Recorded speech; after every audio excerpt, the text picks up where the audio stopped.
Iowa gets routed again. 27-7, the score. Hold on just a second.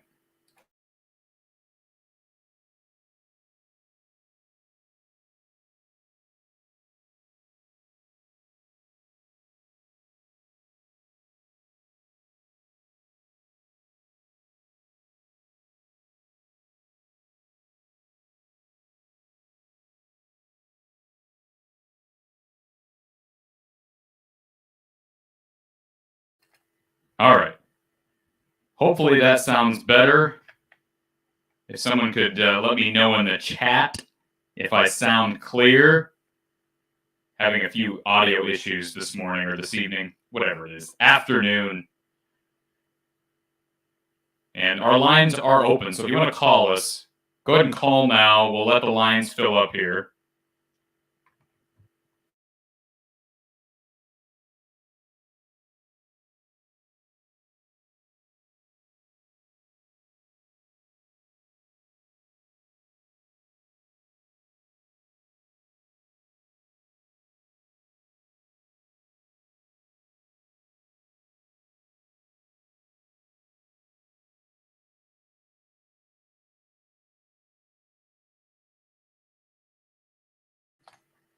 All right. Having a few technical issues. I'm seeing that the echo chamber is in full effect.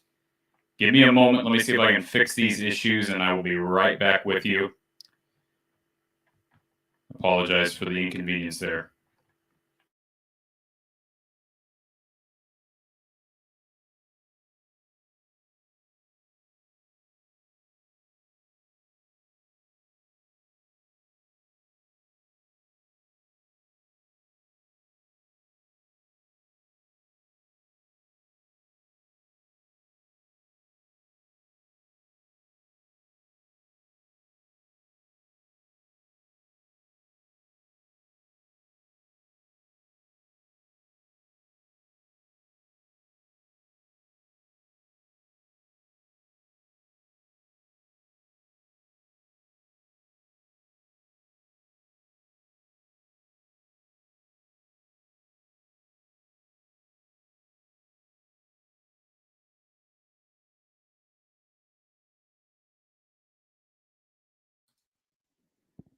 All right.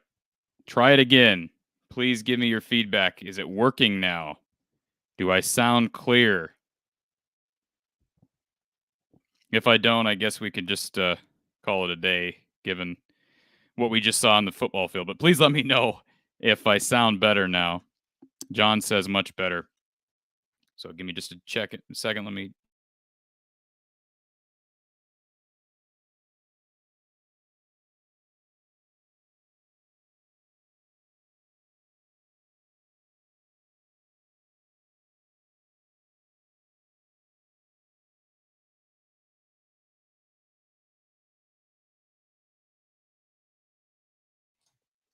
All right.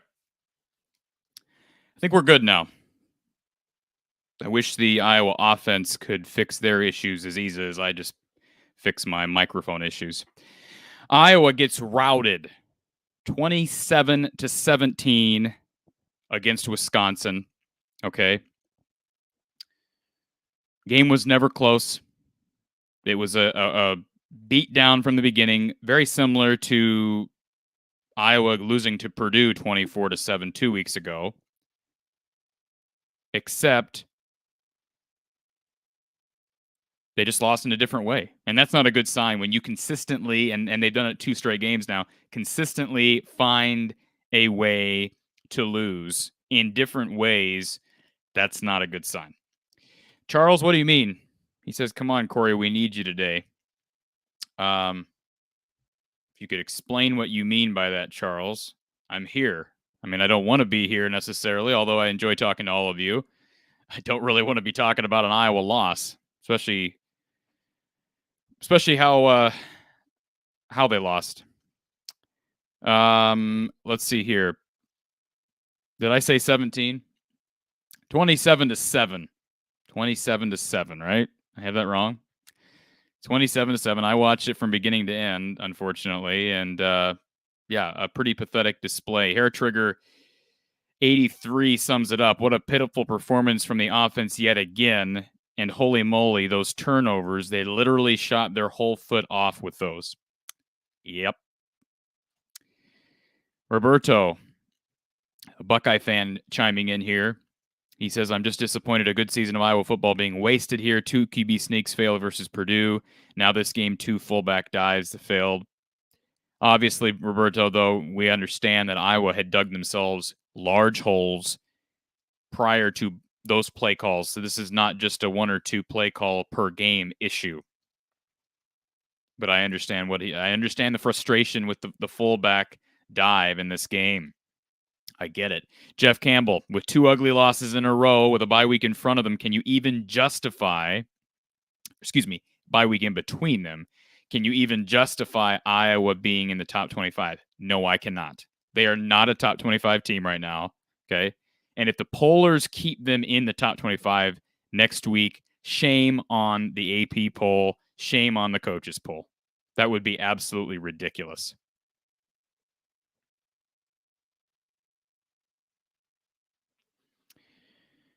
So yeah, it is disgraceful. I've getting a lot of this, right? People are upset.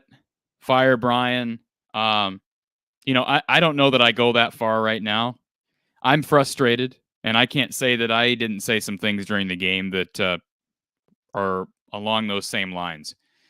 You don't fire Brian right now, mid-season, okay? So I think that needs to probably be dispelled, but we can talk more about it. I'd love to be able to actually have somebody on here to talk to. So if you want to call and talk about Brian or this offense, I'd be happy to talk to you. This offense is not going to change under Brian Ferentz. Okay. What are we in year 5 now of this experiment?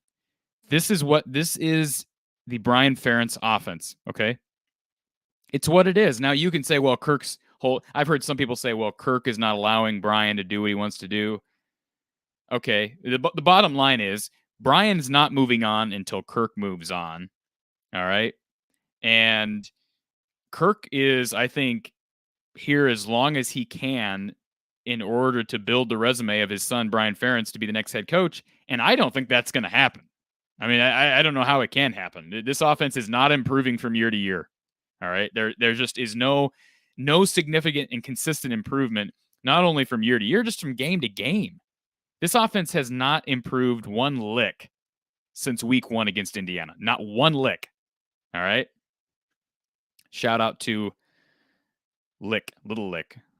Let's bring up some basketball horror stories there for Iowa fans.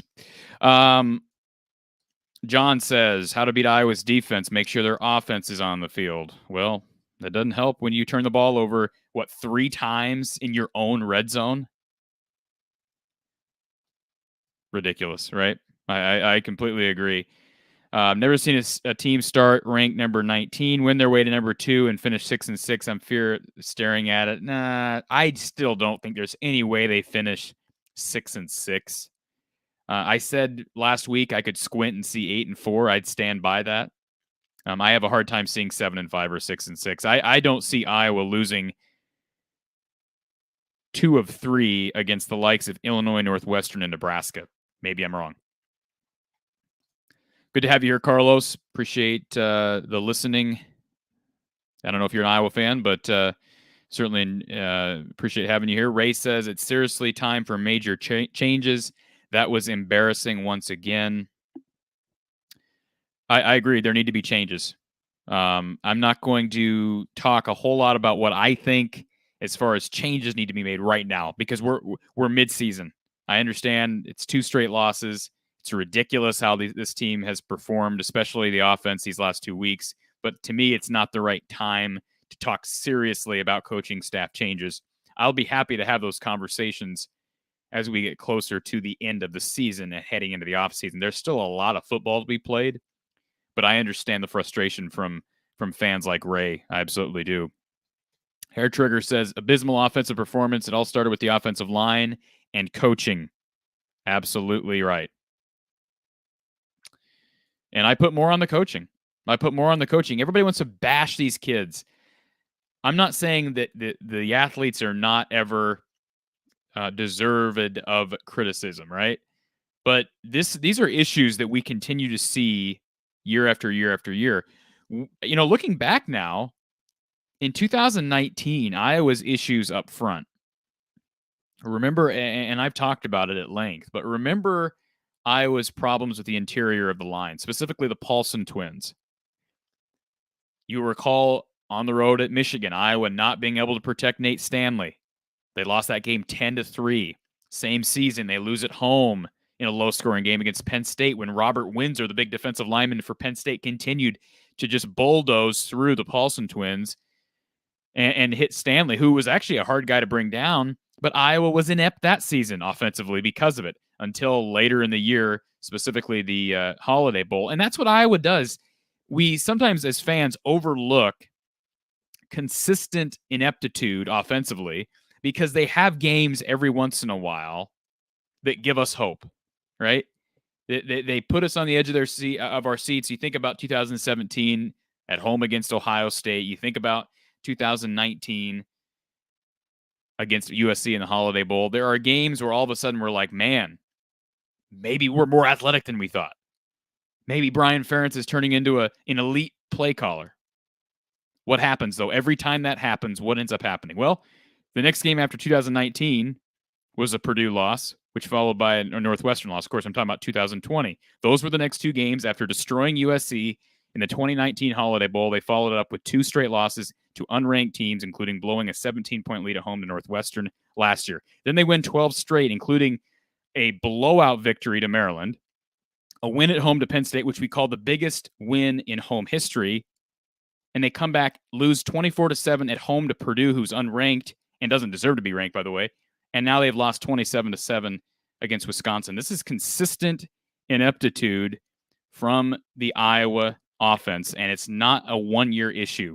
So, again, I place more of the blame on the coaching staff, and they ought to be able to take that. All right? They're the ones getting paid the big bucks to do this. And believe me, Brian Ferentz and Ken O'Keefe are getting paid the big bucks. All right. And those guys, and you could make an argument George Barnett's not coaching very well right now. I don't know that. He just got on campus to coach this offensive line. I mean, he was just hired this past offseason. So, maybe he's falling short. I don't know. But the main blame lies on three people: Kirk Ferentz, Brian Ferentz, and then Ken O'Keefe. And in that order, by the way, in that order. Thank you for calling Iowa Postgame at the voice of college football. Who's on the line? Hi, this is Blake. Hey, Blake. I was hoping at some point in the season, preseason, I'm sure these coaches knew, what their units were, the level of talent, the level of experience. And I was hoping at some point to see kind of like an implementation of some things that would help them, kind of mask some of their weaknesses, buy Spencer Petras some time, some like shallow shotgun, with two backs or two tight ends, two wide receivers. I don't know, just some things that would give him some vision, and some time to be able to deal with the pass rush. But the thing that I think that Kirk Ferentz and Brian Ferentz and the staff in general has been good. I think they're quality coaches. I think they develop talent. I think they run a clean program. But the problem that we're running into and that we're seeing, the last 2 weeks is they don't seem to be able to adapt. And Blake, I agree with that. I agree with you on that. But let me challenge you on something, and let me be devil's advocate here for a moment. I agree that this program has developed NFL-level talent for the last 23 plus years. And of course, I'm talking specifically about Kirk and even back into the Hayden era. But specifically, it relates to game day coaching.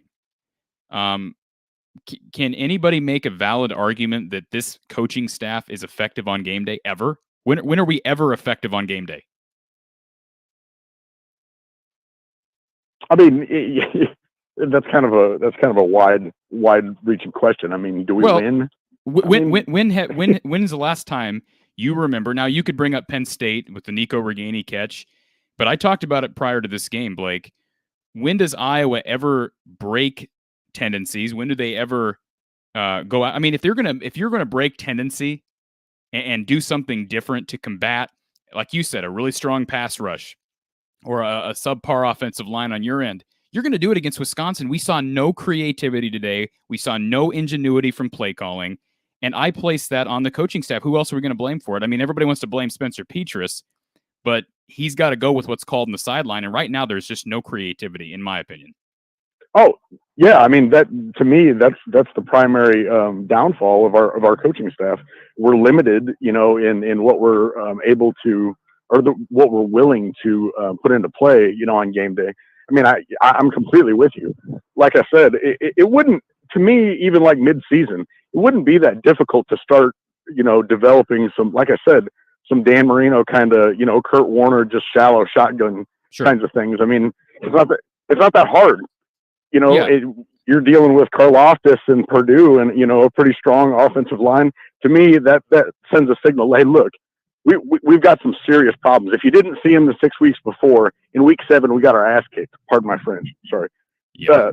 We got our butts kicked, and we have to be able to do something about it. Petras is not mobile. He's not very decisive. He's not very quick in his mind or his feet. Why would you go out against Wisconsin, an even bigger, scarier version of what you experienced at Purdue, and do the exact same thing? Yeah, I'm with you. It's so ridiculous to me. And that's why I'm just, all I'm saying here, and Don Patterson has talked about it on our show, fans tend to give way too much credit or blame. They tend to assign way too much credit or blame to your quarterback. And I understand that, but I also think there's sometimes too much credit placed for Kirk and this coaching staff over even the course of many years. Too much credit to their coaching and not enough credit to development. We know they develop, but I'm just saying, going back to the discussion about game day coaching, what is Iowa predicated on, right? They're predicated on being able to run the football, which they rarely do well, right? And they're predicated on creating big turnovers. At least this year, they're predicated on creating big turnovers. And if you don't get big turnovers, they've shown they cannot win football games without turnovers. So to me, I don't, like, I'm with you. I don't see any adjustments. And I don't know when is the last time you can remember Kirk Ferentz or Brian Ferentz going out and winning a game with a unique play call or a game plan that was unexpected, catching the opponent off guard. When have they ever done that? They just never done that. I mean, to me, the thing that sticks in my mind when that was done was Ohio State, when we beat them, whatever it was, 55 to 24 or something. Yeah. That game was refreshing, not just because they won, but because we weren't predictable, because they went out and they took a chance and they surprised people. I mean, you don't have to be fantastic, in your talent or, your raw speed or, your play call, but you can't be predictable every single play. Like, you're in a 3rd and 2, right? Or you're in a 3rd and 3 and you do a quarterback sneak. And then on 4th and 1, you do a fullback dive or whatever the hell it was. You had a tailback in there. Why not at some point not be predictable, go a little bit outside the box, fake it to the fullback and do an outside toss and get away from a loaded box? Like, it was completely wide open. And I'm like, why are you doing this? Here's the deal. And you have to admit this too, Blake, and I admit this. When I saw that play on replay, I thought, man, that toss was wide open. It was wide open. And Gavin Williams was the guy, but you could have put Tyler Goodson back there, and I don't think Wisconsin would have changed their defense at all. They were stacking, they put everybody in the box. And again, at the time, prior to that play call, I looked to the guys I was watching the game with, and I said, I don't know I don't know the right play call here. I don't know. Do you sneak the ball? Because they failed twice on short yardage situations last week against Purdue, or 2 weeks ago against Purdue, sneaking the ball. But I thought that's been effective. Do you hand the ball to Pottebaum? Normally I like Pottebaum running the football, but I honestly didn't know what the right call there was. But here's the deal. I don't get paid $900,000 to make play to whatever Brian gets paid. I don't get paid that much to make play calls. That's what the coaching staff is there for. So I agree with you. Hindsight's 2020. I would have loved in hindsight to be able to fake it to Pottebaum, toss it off to Gavin Williams or to Tyler Goodson.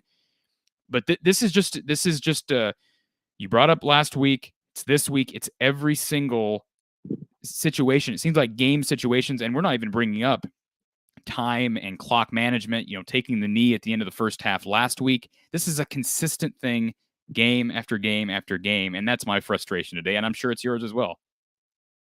It is. This is a question that probably more for Don. I don't have a whole lot of, upper end football experience, but I wonder, do they have Petrus on a leash, or does he just not have the confidence in like a situation like that on a third down and short or a fourth down? Does he have the ability? Do they let him make audibles as if he sees something? And quarterbacks in general, I would say, are observers. They look around. They read and react, so to speak. But I mean, that wasn't a difficult thing for me to say. I mean, are they going to keep him on such a short leash where he's not able to make decisions like that, or does he not have the confidence? Is it a combination of both? I mean, well, I'm again, I don't have any insider information here. The feeling that I've gotten over time with Kirk is that Spencer is not nearly as developed from a playbook standpoint and a pre-snap standpoint as Nate Stanley was. I think Nate had a lot of freedom pre-snap. We rarely see. I don't know the last time I've seen Spencer Petras audible into a pass. Does anybody remember that? Remember seeing that? I don't.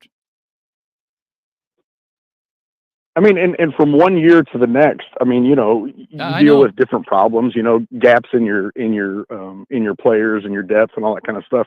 But our game plans and our offense and our play calls and stuff like that, nothing ever seems to change. Yeah, I mean, I don't want Iowa to try to become some kind of like, spread offense and run it like Ohio State or anything. That to me is not good football. I don't like that. Well, and we can't recruit to that anyways. But we don't ever even play to our strengths. We don't ever try to hide weaknesses. We don't ever adapt to our talent and our personnel. And Blake, the reason I brought up game day play calling and game day coaching is because, perfect example, last week to this week, you go into halftime with a deficit, especially this week, you're down 20-0 at halftime. What did Iowa do differently in the second half? Nothing. I mean, there was nothing done different. There was nothing different. It was the same. We're going to run the football into a wall. We're going to bang our head against a wall a million times and hope at some point we break through. When I'll say this just in closing, and I don't want to beat a dead horse here, but I made a comment on one of your streams during the week that I was fairly confident about this game. And the reason why I was because I thought to myself, okay, we've gotten spanked and surely they're going to change. The coaching staff, sure, they're quality folks. I thought that they were going to adapt. And my vision was what I kind of thought, how I thought this game was going to go was that Petras would do something like that, where he'd be in a shallow shotgun. I thought, okay, you've got short wide receivers, but they're speedy. They're athletic. You got Keegan Johnson and Tyrone Tracy. It's like a Danny Amendola kind of, situation. You can run bubble screens. You can run slants. You can run all sorts of stuff. You've got a tall quarterback. He's pretty stationary. And I thought, okay, this is going to be like a cheap version of the Kurt Warner at St. Louis Rams offense. What was it? The greatest show on turf. Yeah. I thought you can utilize these guys and you could surprise them every once in a while with, some play action, and throw a deep ball, over the top if you've been going short. I thought and this was not even a dream or a hope necessarily. I really thought that the coaching staff would do something and just completely surprise Wisconsin. I thought that they would implement something that would actually give us a chance, not only to win. What caused you to believe that they would switch up their offense for this game? What was it that made you believe that they were going to do that? Just pure hope as a fan? Because it wasn't a hope as a fan. It was kind of a natural progression to me. I mean, the first 7 weeks of the season is a pretty good slice of, hey, look, something here is not working very well. We're not performing on offense against subpar competition, average competition, and we're not doing it against good competition. And I thought, okay, you lost your game leading up to the bye week, and now you got 2 weeks to do something against a pretty key opponent and your shot and your hope to win the West. You've got to do something. You can't rely on what you've been doing that's just barely gotten you by, and now you're on a downward trajectory to be able to finish the season positively doing the things we've been doing. I thought I gave the coaching staff credit. you and I think that Huh? way, but it's obvious that Kirk and Brian do not think that way. I wouldn't even put it on Kirk. I mean, I don't know to what. Well, he's a head football coach. That has to be a different. No, yeah, I realize ultimately it goes down to him. But I mean, if you hire an assistant that's making $500,000 or whatever he's making, I don't even know. But if you hire an assistant, that's their job. I mean, Kirk is the game. He's the manager. The problem is, Blake, his assistant, his offensive coordinator is his son. So there is, yeah, I know. To me, there is. I mean, it's a serious conversation to have, and I don't want to talk about, get off on this nepotism tangent, but it's a serious conversation to have. I don't know how much accountability is in that football office, because does Kirk hold Brian accountable? I don't know. I don't have the answer to that.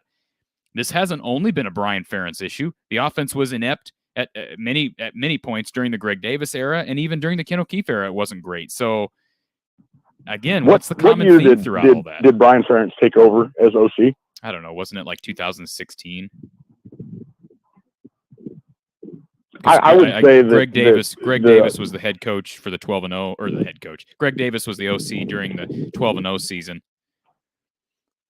In the early years of the Ferentz era, and I would say even through like 2012, 2013, 14, I would say that the offense was markedly better during those years than it has been. Yeah, I guess, it was since Brian Ferentz took over. Agreed. Yeah, I agree with that. I mean, we weren't as predictable then. There was some complexity, some variation. We weren't as predictable then, but it's gotten so stale and so slow rolling that, I mean, what are we just going out there expecting our safeties and our cornerbacks and our linebackers to score points for us every week? And I have a theory. That's really all it comes down to. Yeah.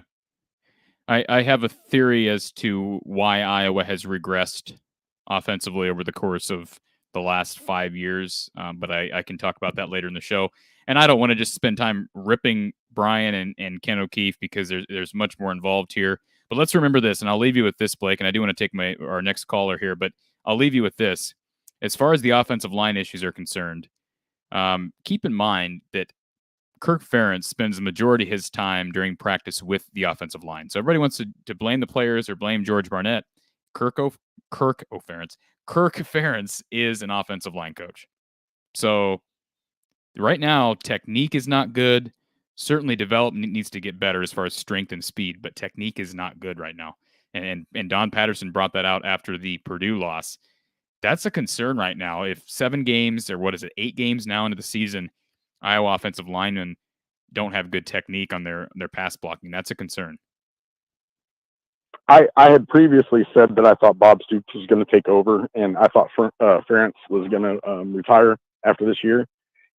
Even though that still may happen, I really hope he doesn't, because I don't want the program, nor do I want him, to go out on a sour note. I mean, if we lose, 2 or 3 more games during the regular season, and then we lay an egg in a bowl game or something like that, yeah, I don't want it to end that way.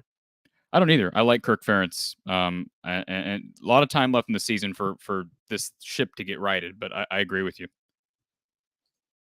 All right, thank you, Cory. Thanks. Have a good afternoon. Appreciate it, Blake. Yep. Have a good day. All right. We'll head to our next caller. Thank you for calling Iowa Postgame at the Voice of College Football. Who's on the line? Hello, it's me, Roberto. Hey, Roberto. Well, I probably started joining late on the stream, so kind of need some catch up. So what did you discuss? You're the Ohio State fan, though, right? Yeah. Well, my goodness, I'm happened. I was watching this at I didn't watch it at the bar, but I was just shocked to see you guys down 20-0. I think in the first half, or just 17-0 left at halftime. Oh, it was 20-0 at halftime. Yeah. Oh my goodness. And I think you were I saw like a highlight, like you were at the I was at their own 1 yard line. They fumbled, I think, for a touchdown, or yeah, just at the 1 yard line. Yep, Ivory Kelly Martin. That was right after Iowa got a huge defensive stop on the goal line. I believe it was it 14-0 at that point, and Iowa gets a huge stop on the goal line, forces a turnover on downs. they come back and hand the ball off to a guy who is turnover prone in Ivory Kelly Martin. And they fumble the ball away. So that was sort of indicative of how the entire season was, or not entire season, entire game was headed, because it really didn't get any better after that. Iowa showed some life in that third quarter, but ultimately you can't expect an offense like this to be able to gather 17 to 20 points over the course of a quarter and a half to come back on the road at Madison against this defense. And I guess the long 2-year or 3-year streak of 24-0 finally came to an end. After Rightfully a long so. It should have come to an end. It should have come to an end 2 weeks ago. Against Purdue, yeah. Wasn't that the missed field goal, right, from Purdue? Yeah, that was. Just Yeah, that would have done it. So I guess last or 2 weeks ago was mostly lack of covering David Bell and the slow start in the offense. But what do you think the issues for this game? Is it Brian Furnette's play calling? Because my goodness, the 2 quarterback sneak work for first down conversion. I guess they should try a fullback sneak. Oh, not fullback sneak, fullback dive twice and failed that one too. Or is it more just? Well, let me just simplify it for you, Roberto, and I'm going to put this up on the screen. The very simple answer to your question as to why Iowa got blown out today and why Iowa got blown out to Purdue, it's very simple. The offense sucks. That's all it is. It sucks. It sucks. There's just no. What else am I supposed to say? I mean, it sucks. So, the fact that they had negative 1 yard midway through the second quarter. It sucks. They had 1 first down for the game. 1 and 3 turnovers, I think somebody mentioned, and I guess social media and Reddit and stuff. Or excuse me, 1 first down in the first half. 1 first down in the first half. Obviously, they had more in the game.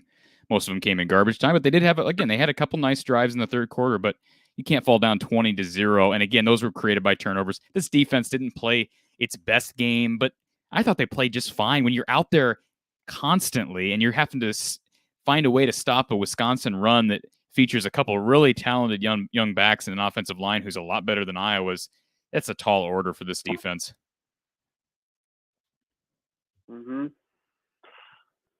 And who was in the ambulance car? I don't know. It was a Wisconsin tight end. I don't remember the guy's name. Wisconsin tight end. Ferguson? No, it wasn't Ferguson. It was the second tight end. I don't want to describe what happened. No, probably not describe. But I didn't even see it. The good news is he did put his thumb up and looked like he was moving. I guess it was a leg injury. I thought he was kind of pointing to his head at first, but obviously it was a leg injury. He twisted an ankle. I don't know. I don't want to describe it. Probably I didn't want to watch it and probably will not watch it because I've already saw the Maryland injury in your game on Friday night, and that was ugh. Yep. Yeah, those gruesome injuries. We've had a few of those in Iowa games. None to Iowa players, but some gruesome injuries this year. Well, what are you hoping for next? Was it the next 4 games now? Well, they got to win out. They want to win the West. They got to win out. And if you don't win the West at this point, this season's a disappointment. That's all there is to it. Nobody's going to say, "Oh, they're 9-3." Well, it's a solid season. I think we're past that point. You started off 6-0. They got to win the West, which means win the rest of their games and hope for some help. But man, they got problems. Well, they got to ask for help or another loss to Wisconsin. Who they have? I know they didn't play Nebraska yet. They played Purdue already. They didn't play Minnesota at the end of the season. Yeah, they get Minnesota in 2 weeks. So they get Northwestern, Minnesota, Illinois, and then Nebraska. And I do want to address this question from Jermaine. Do I think Iowa will start Alex Padilla next game? I kind of liked how he played for the short time he was in there. I liked how he played too. He did have the missed throw late against to Keegan Johnson. But I think he's going to start? No, I think Spencer Padilla will, or Spencer Padilla, man, I'm struggling. Spencer Petras will be the starter next week. And I don't know that I'd make that switch either. I think the conversation needs to be had. But again, let's not overreact to the quarterback issues because The offensive line is a bigger issue, I believe, right now. They're both issues. So, but Alex Padilla's ability to escape makes this a valid conversation. We saw that on his nice throw down the field to Sam Laporte on that last drive. His ability to escape the pocket at least makes this a valid topic to discuss heading into the game against Northwestern. Mm-hmm. And do you think there could I don't know. I think you already discussed it the last caller about the coaching changes, but I don't know how you're going to grade Brian Ferentz. I'm going to give Brian Ferentz about a 2 out of 50. Oh my goodness. I mean, I don't know who else you point to when every aspect of your offense sucks right now. Who else do you point to? You know, we've got to look at the guy who's in charge of the offense, and that's Brian Ferentz. So, you know, I guess I'm just one of those guys who's tired of seeing an elite defense year after year after year go to waste with an offense that's just porous. And I feel the same way about Iowa basketball. You know, I go on this rant every year with Iowa basketball. Fran McCaffrey doesn't value defense. It's such a simplistic statement, but it's so true when you follow Iowa basketball. And I'd say the same thing about Kirk Ferentz on the reverse end. The guy doesn't seem to value offense enough because year after year after year, we have a putrid offense, all for the sake of his son, Brian Ferentz, being the offensive coordinator. It's frustrating. Mm-hmm.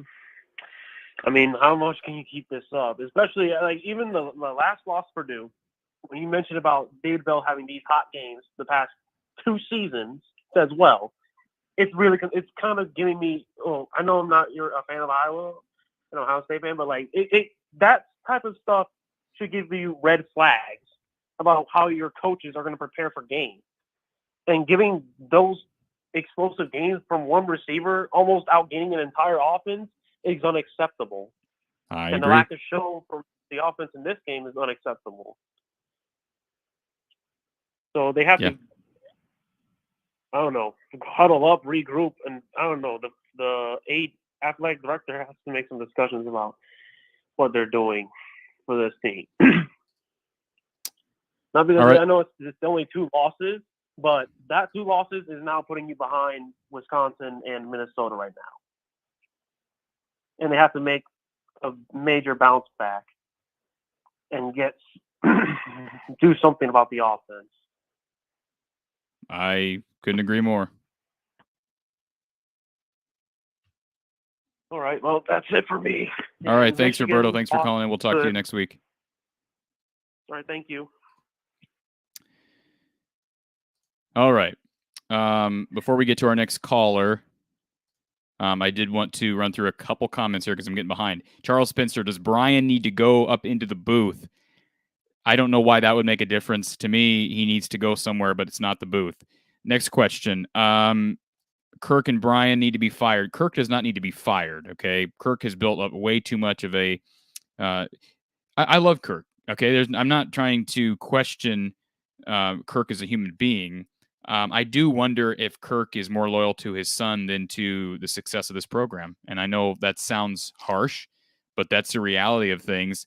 But I think Brian's job, if Iowa tailspins like right now they are, if they end up 7-5 or even 8-4, I don't think it'll happen. That the conversation needs to be had about whether or not Brian Ferentz is the offensive coordinator in 2022. I think that conversation needs to happen. And I apologize to our caller who just got disconnected.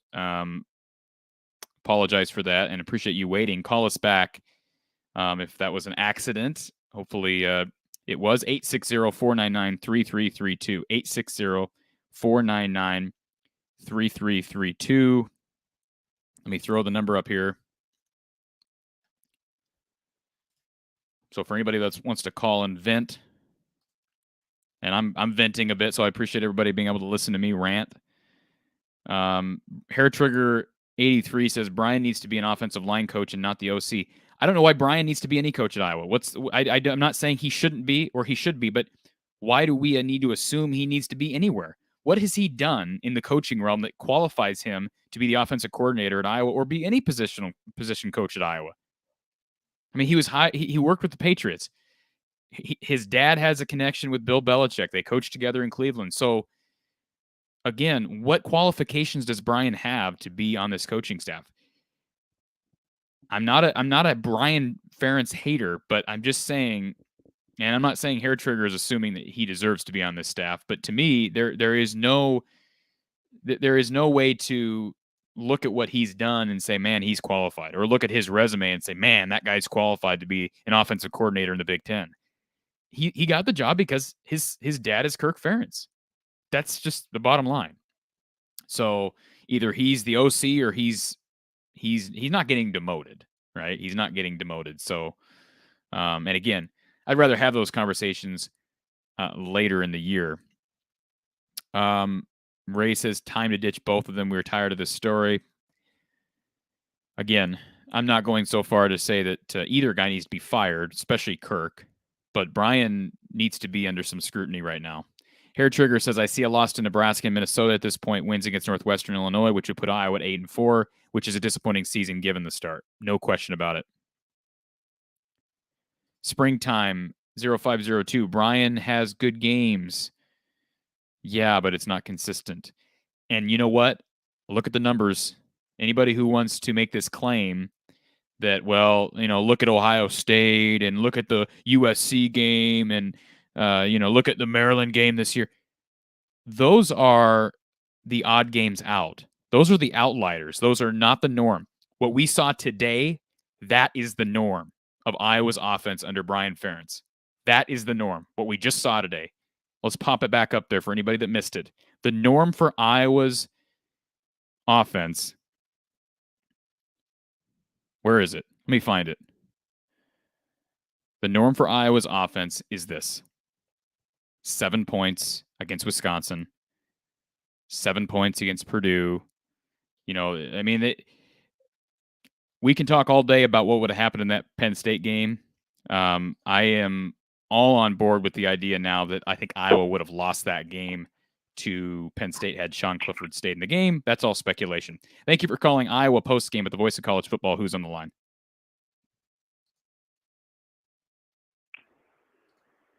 Hi, this is Billy.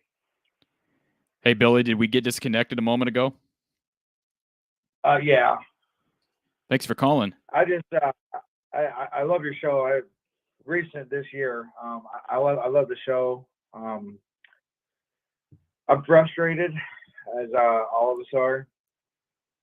I'm a diehard Hawkeye fan, and what I'm witnessing is disgusting to me. I hate to put it on the kids, but it falls on the coaches and the people calling the plays, in my opinion. They're just too stubborn. I mean, you got to make changes. And I told everybody from the get-go, it's like, if they don't change anything, we're going to lose. And sure in the hell we lost. We didn't change a thing, Billy. We didn't change a thing. Nope. This was the same. This was the same thing we've ran against Wisconsin for how many years now? And it never works. Yep. It does not work. Nope. Nope. And last year we beat them, but I don't know how we beat them last year. Well, we beat them last year partly, and I don't want to make excuses. They beat them fair and square. But remember, Wisconsin was devastated by COVID last year. Jack Cohn gets hurt early in the year. Graham Mertz comes in, and Graham Mertz wasn't great today, and he's not been very good this season in general. But remember, Cohn was supposed to be the starter heading into last year for Wisconsin. He gets hurt, transfers out. Mertz is the starter, struggles, and they dealt with COVID all year. I'm not trying to make excuses for Wisconsin last year, but that was an exception to the rule of this rivalry. Or if you want to even call it a rivalry, it's not really a rivalry. No. But yeah, their stubbornness not to change anything. I'm the lack of emotion on the sideline too, like from coaches, from players, is like where's the emotion? Like it's like status quo the whole time. Like, and I see it year after year in this scheme they got going. I don't know. I don't know. I'm frustrated to the point where I wanted to walk away today. Like, that's the first time in probably 15 years that I've said it. I've never missed a Hawkeye game in the last 15 years. I watch it. I've been to every game this year in Purdue. But like my buddy Jeremy said, is like that Purdue game, burn us all out. Like even players, fans, the coaches, everybody's burnt out from that game. Like they put everything on the line in that game. It just seems like they can't recover from it. Yeah, I agree. mean, And I do want to get to this question while I got you on the phone here. From Springtime 0502, in all seriousness, what are the chances we see a different QB starting in the remaining games outside of injury? Padilla escaped the pocket, hit a receiver, something Petrus can't do. I made the same observation that Padilla obviously has something that Petrus does not in mobility. But caller, I guess let's play coach for a second. If you were Kirk Ferentz, would you seriously consider starting Alex Padilla next game, or do you stick with what you know you have? I would have already benched him. All right. No question about it. Okay. Just to see what could happen. I want to win. I mean, that's why. I mean, I think you guys brought up the idea that, you know, they're comfortable with where they're at because of Kurt's contract and, you know, Ken O'Keefe's contract. It's like they're uncomfortable with where they're at. Like they don't want any more. And actually, more what I think, they don't want any more attention. So if they start winning Big Ten titles, they're going to be required to do more. And then I don't know. start getting looked at. Well, and I don't totally disagree with you, but let me clarify a little bit of my viewpoint on this.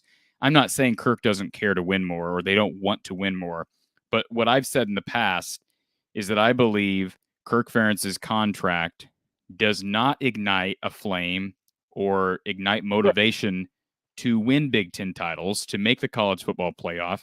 And so I'm not saying that Kirk is consciously saying, I don't care if I win more than 7 or 8 games, but I'm saying that extra incentive is not there from a contract standpoint, and just from a program standpoint and administration standpoint, that push to be great is not there. And I do believe Iowa's ceiling could be a lot higher than what it is. Now, it could also be a lot lower. The floor could be a lot lower than what it is. I don't want to just discredit Ferentz for the standard he's set here, but this program has the facilities.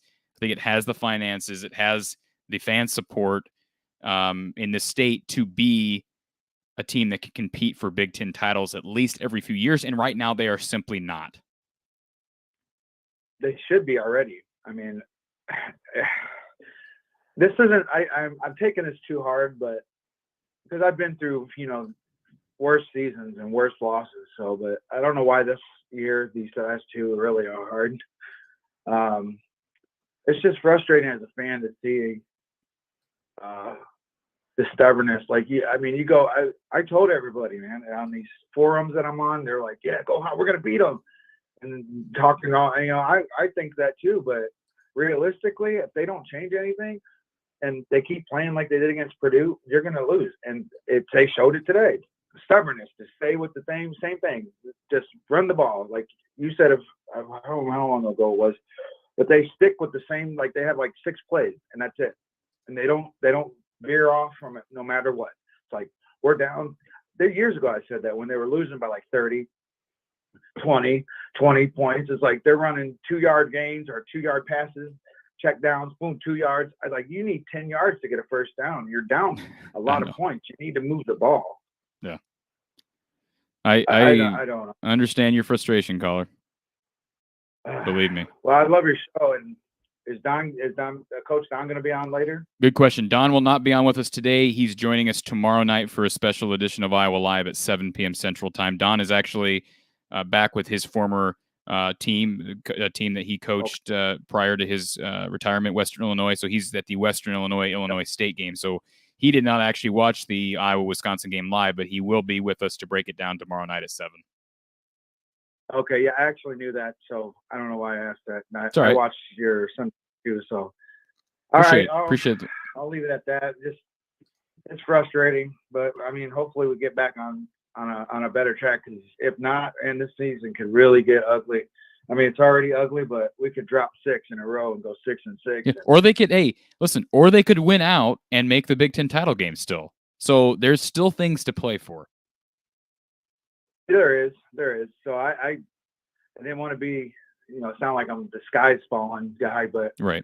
That's what someone told me last week on the forums. Like, but it's at the same time, it's like year after year, you got these good teams, like you were saying, these elite defenses, and they don't have an offense to complement them. I understand. Yeah. And then what if you have a backup quarterback that's actually really good, and the teams, I think you touched on this before. You have a backup quarterback that the team actually gets behind better, but you've got this other quarterback that they're not really sure about. Why not give the other guy a chance? If he's not performing well, you got to pull him out. I wouldn't necessarily. I would maybe disagree with you on that. I don't know that we know. Do we know that the team is behind Alex Padilla or Deuce Hogan? They're not behind Petrus. That's true. You know, I mean, I think Spencer Petrus is. I think he is respected in the locker room by this team, but he's just limited especially when the offensive line. He needs protection. His game is completely predicated on good pass pro, and Iowa doesn't have that this year. It's a bad combination. And so that's the only reason why I would even suggest maybe you go with a Deuce or an Alex Padilla, especially Alex, given what he flashed today late, is because of their mobility. But if they were statues, I wouldn't for a second think that that they're the answer. And I don't think they're the answer, but perhaps they can offset some of the pass protection issues. I don't know. Oh, I agree. I agree with you. You're absolutely right with the offensive line. It's just that's where it starts too. I mean, if you can't get protected, I mean, you don't have time to throw. So that's part of the problem. And also, I was telling my buddies, like, they can play. And I don't want to bag on him too much because he can throw. He can hit where he needs to hit. He can play. He can throw downfield. It's just not getting the protection that he needs. I mean, that's, like you said, it's where it starts. I mean, you don't really have to necessarily just be a mobile quarterback, but if he can't have no time to throw the ball, I mean, you got 2 seconds and he only has like a second to even think, and he's already sacked. You know what I mean? So yeah, I agree. Yeah. But hopefully we'll get back on track here. I mean, I'll be at the game next week and all the rest of the home games. So hopefully we can get it going. You said next week, or because the game next week I believe is in Evanston, isn't it? I thought it was Minnesota. But I'm going to the rest of the home games. I've been to every game this year. All right. So yeah, I'll be at the home game. Well, let's see if we can turn this ship around. Yep. Thank you. So, all right, caller. Have a great night. Thank you. Bye. All right. Appreciate our caller waiting here.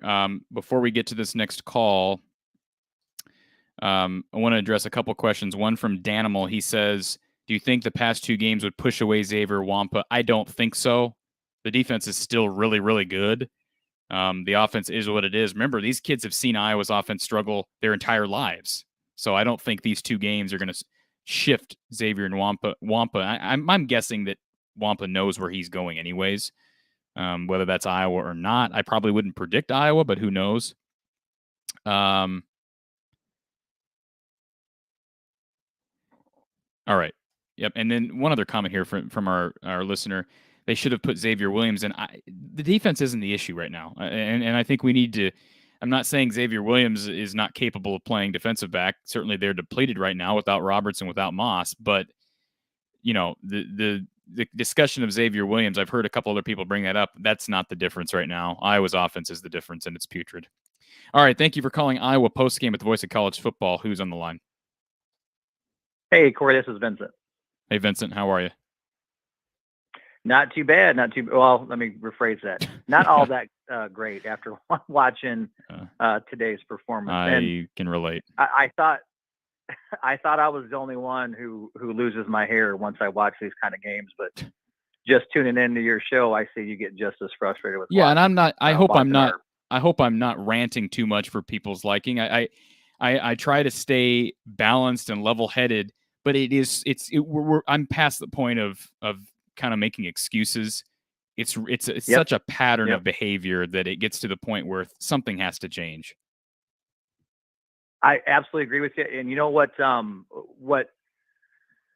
unsettling to me is we as fans, we see it and you kind of scratch your head going, if we the fans see it, how are the coaches not recognizing this and then making the proper adjustments, to put their players and their team in better positions to be more successful? I mean, if we're seeing it, how in the heck is it that they're not seeing it? They are seeing. I agree with you. Yeah, Vincent, they are seeing it. And here's the deal. Let's remember a couple things. And again, these are just theories because I really don't know. But one of the theories you could throw out there, which I think is a valid theory or a valid hypothesis to make, is that there is a bit of a conflict of interest with the coaching staff because you got this is very much a Iowa small town coaching staff. You've got Kirk Ferentz, the father. He's got his son as the offensive coordinator. You've got your son-in-law as the recruiting coordinator. You've got your buddy Ken O'Keefe as the quarterbacks coach. You've got Phil Parker, who's a buddy of yours. Now, Phil has certainly been terrific throughout his tenure here, but there's just a lot of friendships and relationships on this staff that I'm not saying that's the reason why Iowa can't make this offense improve. But as far as changes are made, I think you could make the argument that perhaps there are the changes that haven't been made or are slow to be made maybe would be different if the coaching staff was compiled of a different group of people, if that makes sense. Hopefully that's making sense. I don't want to say there's a conflict of interest directly between Kirk and Brian, but man, that's got to be at least a theory at this point, I think. Yeah, I know where you're coming from, and boy, you make a solid point. It does kind of start, I guess, with the head of the snake. You're saying does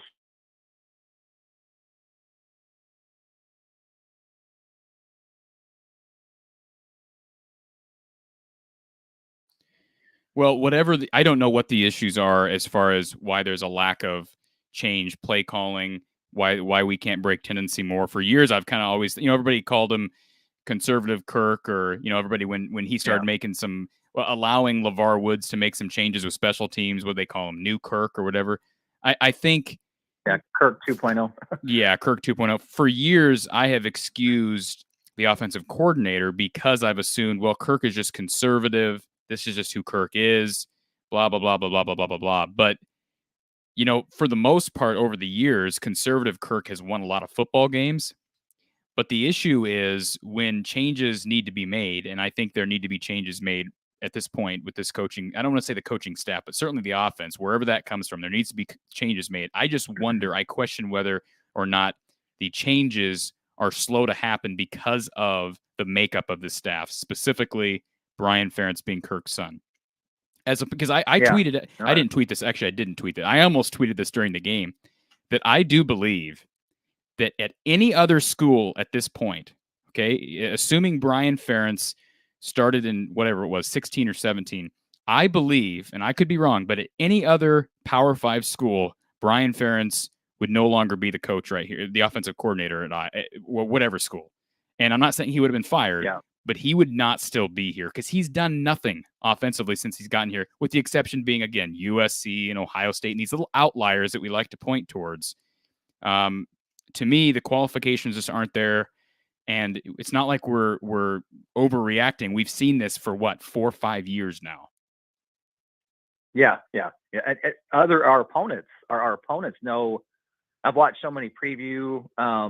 I get kind of in depth at home myself, with watching some of the preview shows. Yeah. From media outlets, but even also from some of the coaches. And you have to take notice that when you have opposing coaches saying, we know Iowa, we know what to expect. Well, that's not them just being, vanilla about it. Like, they really do know what to expect from us. And Purdue is a very good indicator of that. I don't know how many different preview shows I watched where they indicated about Phil Parker's cover 2 and Jeff Brom's offense kind of being tailor-made to attack that kind of offense. And boy, did it show up 2 weeks ago against Purdue. Same thing today with Wisconsin. As predictable as we are on offense, it makes it almost easier for the opponent to game plan. And then we're running plays right into what they want us to do. So then they're actually dictating our offense. And that makes it so frustrating for us as viewers, because it's like we're sitting on the couch watching going, did they really just call another, play right up the middle, knowing we're not going to gain yardage or whatever the play may be. But kind of going back to your point, it's you see this thing, or year in and year out, you see the same thing, and it grows more and more frustrating as a fan and as a viewer. The one thing that I was wanting to point out that I'm sure you may agree with, I haven't seen an Iowa line that's had this many struggles that I can remember. Have you? 2019 was bad, man. We forget it, but the interior of that line sucked. It sucked. 2019. Okay. 2019. I mean, the Michigan and Penn State games, I always bring those games up because those were the worst. I've never seen worse guard play in my life than in those games consistently. I mean, if you recall, Iowa lost to Michigan on the road that year 10-3, and they came back, lost at home to Penn State. I think they scored like 9 in that game or maybe 12. They could not protect Nate Stanley. And let's remember, Nate Stanley was a lot better at staying on his feet and rolling out of the pocket than Spencer was. So I'm just imagining if the line play, I'm not saying it's better this year, but that was very comparable. If Spencer had been the quarterback in 19, we'd be saying the same thing we are now. Yeah, I think, with Stanley probably was even a little bit better than advertised because he was able to kind of overcome a little bit of those line issues. But from what I've seen the past 2 weeks, to me as a viewer, this is probably one of I'll just say it. This is the worst line play I've seen in a while. Not only protecting the quarterback, I mean, we're not giving Petrus enough time to even go through progressions to get the ball downfield because he's got somebody breathing down his neck or in the backfield. And on top of that, we're not, with our zone scheme, we're only popping plays maybe 1 every 20. And so for me as a viewer watching our line, they're not doing, outside of Linderbaum, they're just not.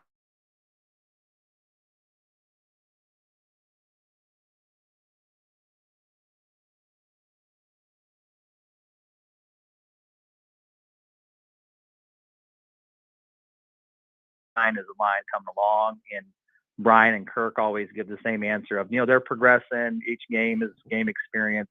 I think that's just a way of saying our line is not very good. That's just my own take on it. Well, I agree that you got to read between the lines on those things. There's no question about that. And Kirk's never going to go up in front of the podium and say, "Well, our offensive line sucks." No. I mean, he's not going to do that. He won't. But I know the 2 tackles are young guys, DeYoung and Richmond, but they're just Plum is not young.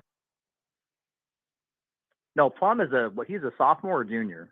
He's been in the program at least 3 years. I don't know as far as his classification. I get confused with all these red shirts and the COVID year, but he has been in the program at least 3 years. Okay. At least what I'm seeing from Richmond and DeYoung, especially with Kirk being an O-line guy, I thought we'd be better. And again, I know there's youth, but even with youth, if you have youth, you're going to slide protection, slide a tailback or a fullback out to help, give Petrus time, but we're not doing that. And again, that's just my opinion, Cory, as far as watching the O-line. It's as bad as I've seen it. Yeah.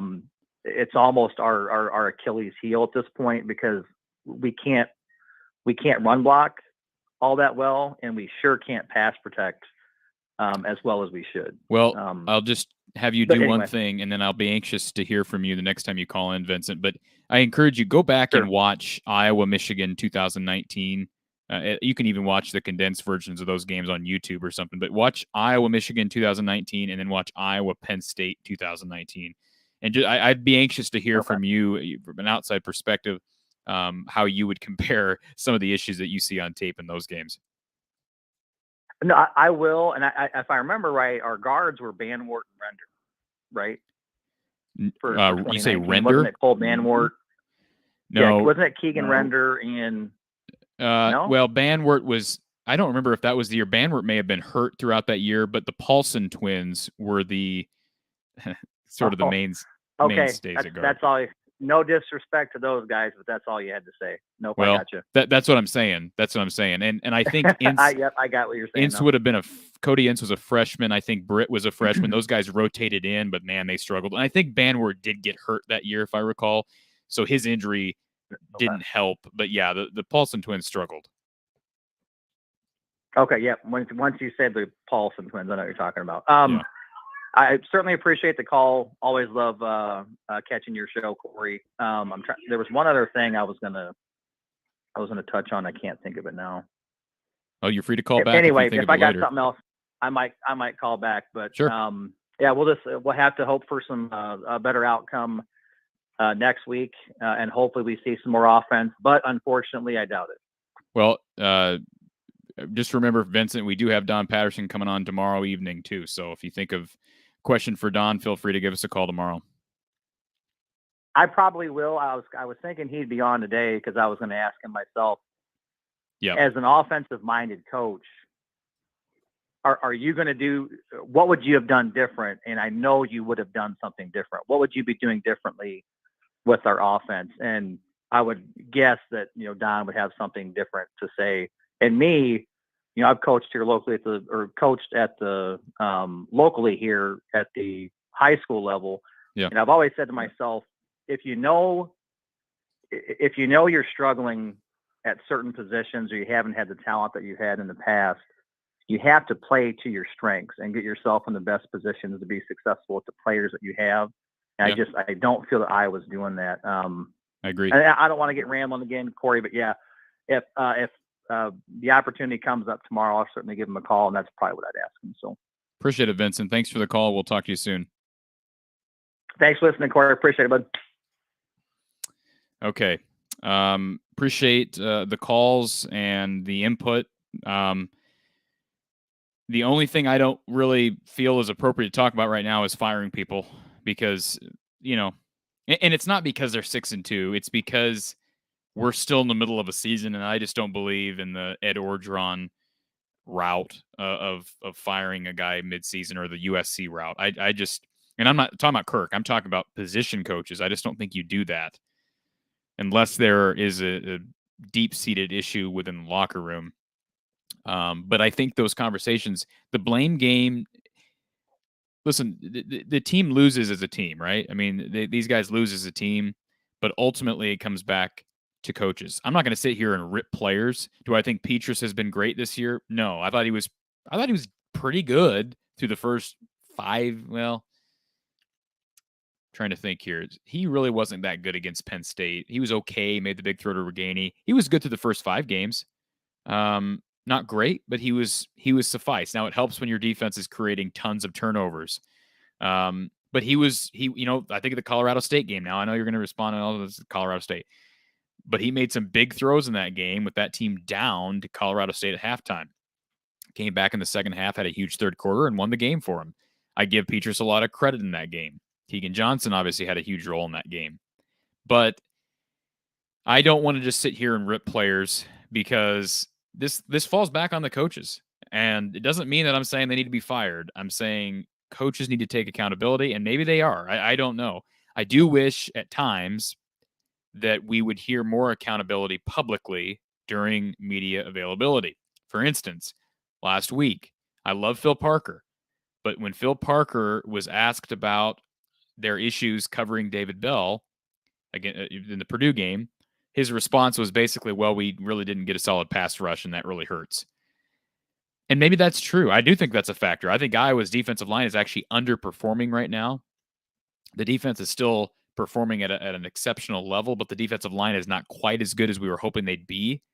Early in the season, we saw them getting to the opposing quarterback with a lot of stunt action and kind of trickeration. They were getting, I shouldn't say trickeration, but they were able to get their hands up on balls, deflect balls. Of course, that created turnovers, especially when they were going up against some smaller quarterbacks. You think about Brock Purdy, Taulia Tagovailoa, not a very big guy. The kid from Centeo for Colorado State was kind of a smaller guy. They were able to get their hands on some passes. And think about Roberson for Penn State. Man, I mean, he had a tough time with that Iowa defensive line and certainly the Iowa secondary. So I get what Phil Parker was saying, that the defensive line not getting pressure on the quarterback hinders your ability to defend the pass. I get that. But what I would have liked to have heard from Phil Parker was, I got to coach better. I got to do a better job coaching. I was stubborn. We shouldn't have allowed Matt Hankins to be in single coverage against David Bell from the first quarter to the fourth quarter. That's ridiculous, and I got to do better. That's what I would have liked to have heard.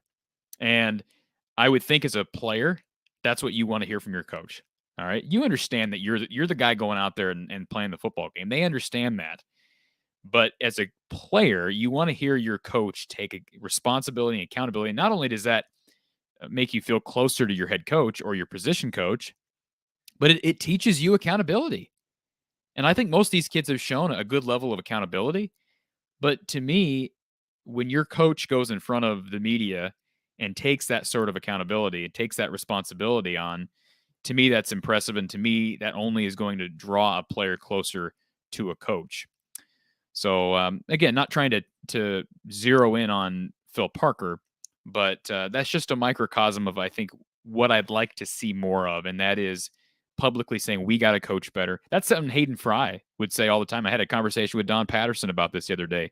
Hayden Fry always, he may say, well, so and so needs to coach better, so and so needs to coach better, but I need to be a better head coach. And I think that's one of the things you had to love. That's why players loved Hayden Fry. Because he had a bit of an edge to him, but he had their backs. And, I'm not saying the players don't love Kirk, but accountability is something that's very important. And I've not listened to Kirk after the game today. Maybe he went up in front of the podium and said, we didn't coach well enough. We got to do better. Maybe he said that. I would just like to hear more of that on a regular basis. Hi Hawkeye says, Petrus is a statue in that pocket. Oh, that's nothing new. But absolutely agree. Slow reactions, if not open run. He is very limited with his legs. There's no question. We saw Alex Padilla make a nice throw down the field late in the game to Sam Laporta. I don't know, is the quarterback controversy actually there? Again, with the offensive line struggling as much as it is, we tend to blame the quarterback too much, and that's why I've been slow to do that. I will say this. The offensive line's not getting any better, and I said that during the bye week. The offensive line's not going to make a huge jump. And Don Patterson said the same thing. So maybe it's a situation where if you have any confidence in Alex Padilla at all, maybe you roll the dice against Northwestern, especially a Northwestern team that Iowa, I'm not saying Iowa's going to rout Northwestern, but man alive, you should not lose to Northwestern this year. Maybe I'm speaking too soon on that, but maybe it's an opportunity for Padilla to come in and actually show this coaching staff what he can do, especially with his legs when that pocket breaks down. You're still limited. You need a good offensive line to be able to win football games. I mean, look at success not only at this level or at the next level. You've got, of course, tremendous skill position players around, but you have to have a solid offensive front. And right now, Iowa just is struggling in that category. And it's going to be hard to win football games, be consistent, especially on offense for an Iowa team that is not very innovative with play calling and that doesn't break tendency very often. Ed Rogers says we will never go to the championship or the Big Ten championship with pocket passers that can't scramble, then go out and hire offensive coordinator. There's no experience. I'm assuming he's talking about Brian Ferentz not having any experience. They have recruited, I've talked about this in past shows, they have recruited dual threat quarterbacks. Okay. Alex Padilla is a dual threat quarterback. Peyton Manziel was a dual threat quarterback. They haven't developed the way Iowa recruiters and certainly the Ferentzes would have liked them to progress. I mean, I want to keep saying Johnny Manziel. Peyton Manziel, didn't he transfer to Abilene Christian? It didn't work out. And that's you can blame Iowa's quarterback development. I think quarterback development is an issue at Iowa. But the bottom line is they have tried to get some multi-purpose quarterbacks or dual threat quarterbacks, and it just hasn't worked out over the years. With the exception being Brad Banks and even C.J. Beathard at times, although he was not a runner per se, but he was more mobile than any guy Iowa's had since then. Hi Hawkeye says it's not rocket science. The 2 fullback dives when the game was on the line really shows how creative Brian Ferentz truly is in his preparation. I'm slow to criticize those 2 calls because I don't really know what I would have called. And, maybe Brian Ferentz didn't know what to call, and that's why he just went back to the fullback dive. I don't know. But I would be slow to criticize that call because I don't have a better solution. In hindsight, I talked to our caller earlier, it looked like the toss was there. Had they faked to the fullback and tossed to Gavin Williams, or if you put Tyler Goodson back there, maybe that toss is there as well. That certainly was a play that in hindsight looked like it would have worked. But again, hindsight is 2020. At the time, all I had in my head was fullback dive, quarterback sneak. I don't know what else is a higher percentage chance of working in a 4th and 1 situation. Typically, Iowa does very well with quarterback sneaks in that situation, but they struggled last week. Remember the 3rd and 1 and then the 4th and 1 against Purdue. And so I'm sure Wisconsin had an idea that Iowa wasn't going to call that because they watched the tape from the Purdue game. The fullback dive was probably the most predictable call you could have made, but again, it normally gets at least a yard. Iowa did not get a very good spot on it, but he didn't get it. I mean, they showed the replay. He was short of the line to gain. But I understand this is not just a 1 or 2. We say this consistently, that play calling is an issue at Iowa. Predictability is an issue for Iowa's offense. Our lines are open, 860-499-3332. 860-499-3332.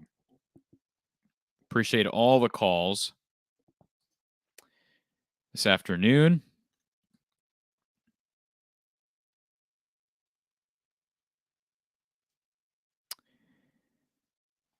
All right, rolling along here through our comments.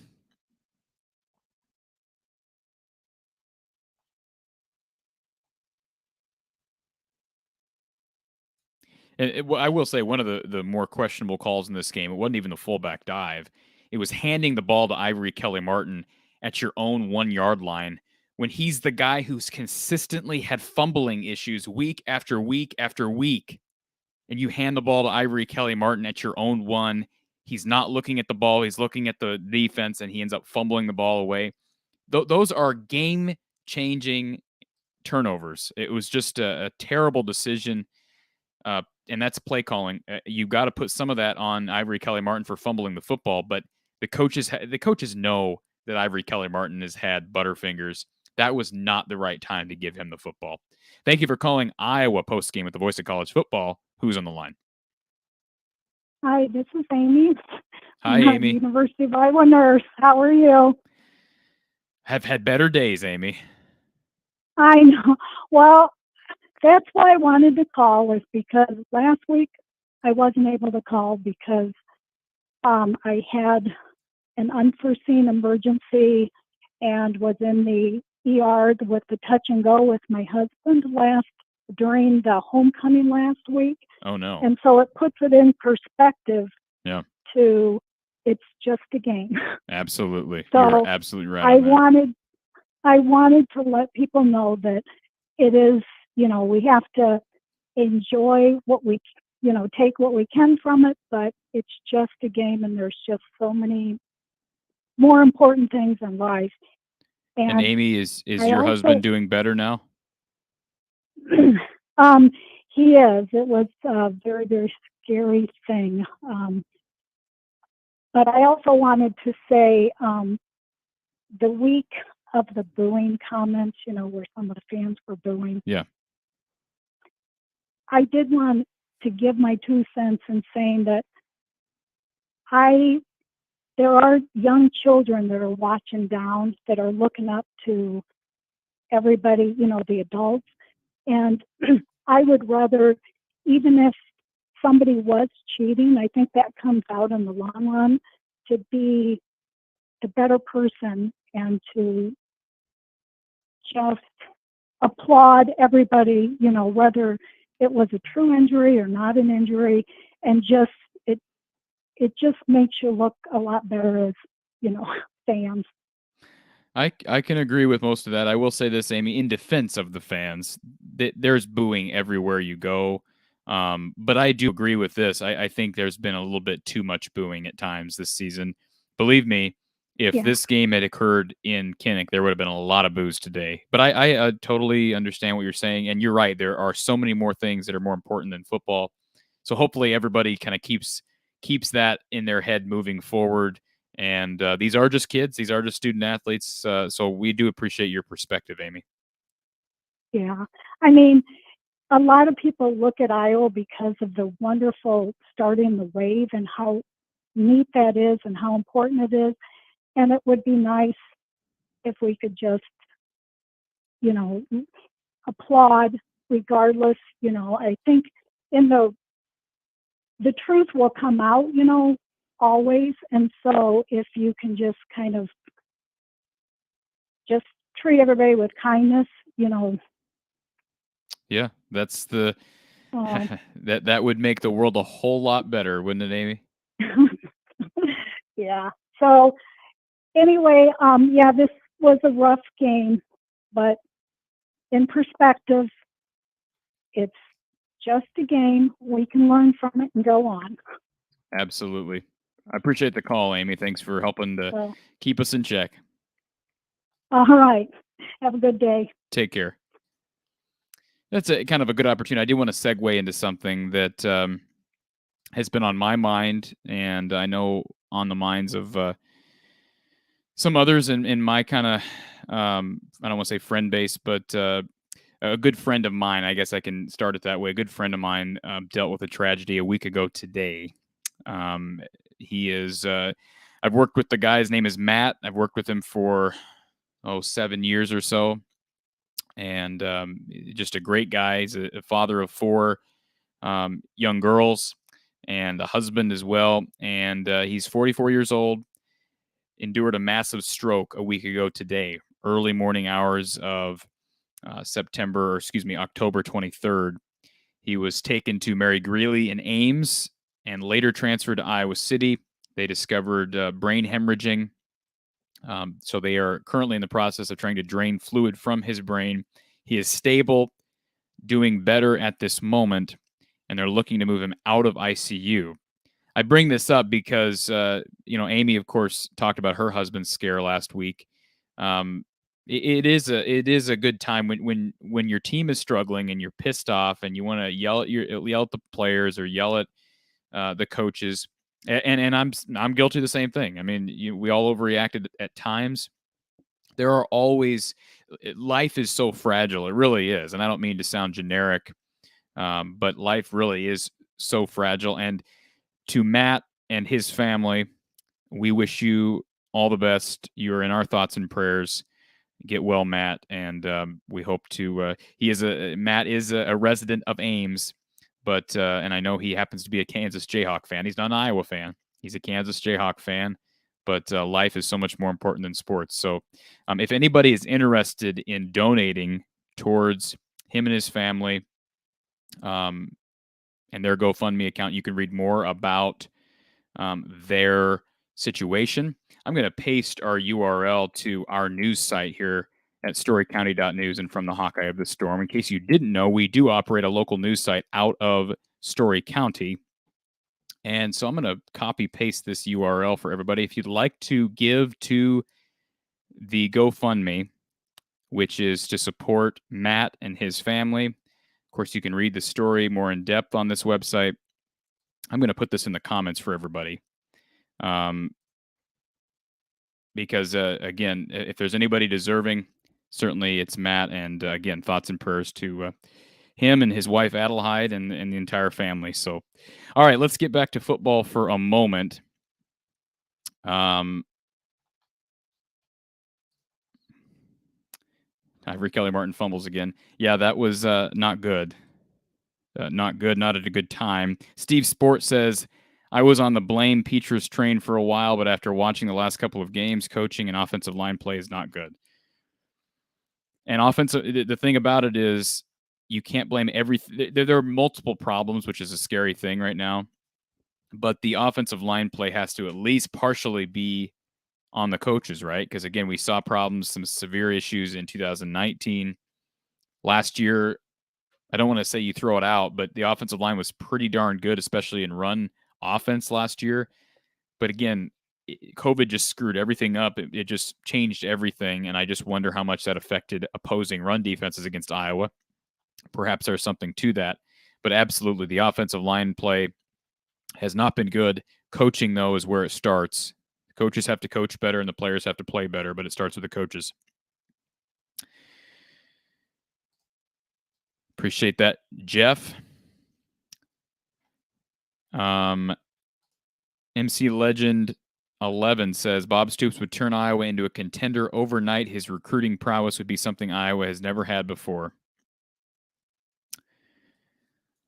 I don't know if overnight would be the case, and I don't know that Bob would come in here and get Iowa to the playoff. But if you've listened to any of my shows, you will have heard me say before that Bob Stoops is without question the number one guy on my list when Kirk Ferentz leaves. And I'm not saying Kirk Ferentz needs to leave right now. I've said that several times during the show. I'm not implying that Kirk needs to be gone.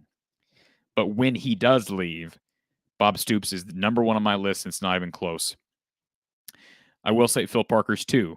Give him credit because he has been terrific as Iowa's defensive coordinator, but Bob Stoops has proven as a head coach at the highest level to be able to recruit and to win at the highest level. So absolutely agree with that comment from MC Legend.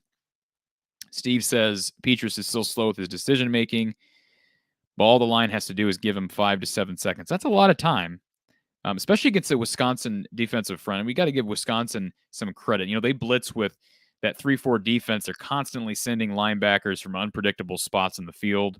So it is difficult to defend, and that's why you got to utilize tight ends and certainly your backs to block. And at times Iowa was able to do that, but it just, again, not enough. And Petrus also missed throws. I mean, I don't know what that 4th down throw late in the game, Petrus' last drive, it was like 4th and 11, and he throws the ball out of bounds. What are we doing? What are we throwing the ball out of bounds on 4th down? That was the biggest head scratcher. I don't.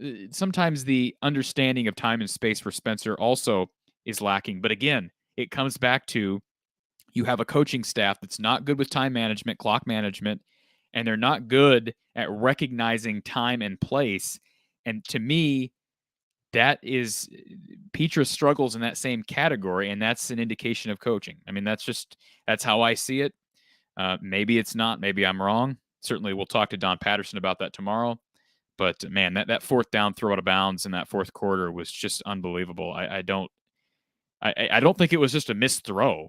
I mean, it was 20 feet out of bounds. I don't get it. Hair Trigger 83 says, "Do we really want to see this Iowa team in the championship game at this point? I'm not looking to see another blowout personally." Well, at least you win the West, right? I mean, at least you can win the West, and they still can. For the record, they can win out and win the West if Wisconsin loses again, Purdue loses again. Iowa will win the West if they win out. Appreciate Event Tide being here, listening to our show this afternoon. Our caller lines are open. 1-860-499-3332. 1-860-499-3332. Absolutely, Charles. If Bob Stoops is open to coming to Iowa, you take him and you give him everything you can. Money-wise, coaching staff-wise, you make Bob Stoops as happy as he can be, and you take whatever you can get from him. If it's 4 years, you take him for 4 years. If it's 8 years, you take him for 8 years. But you do not say no to Bob Stoops.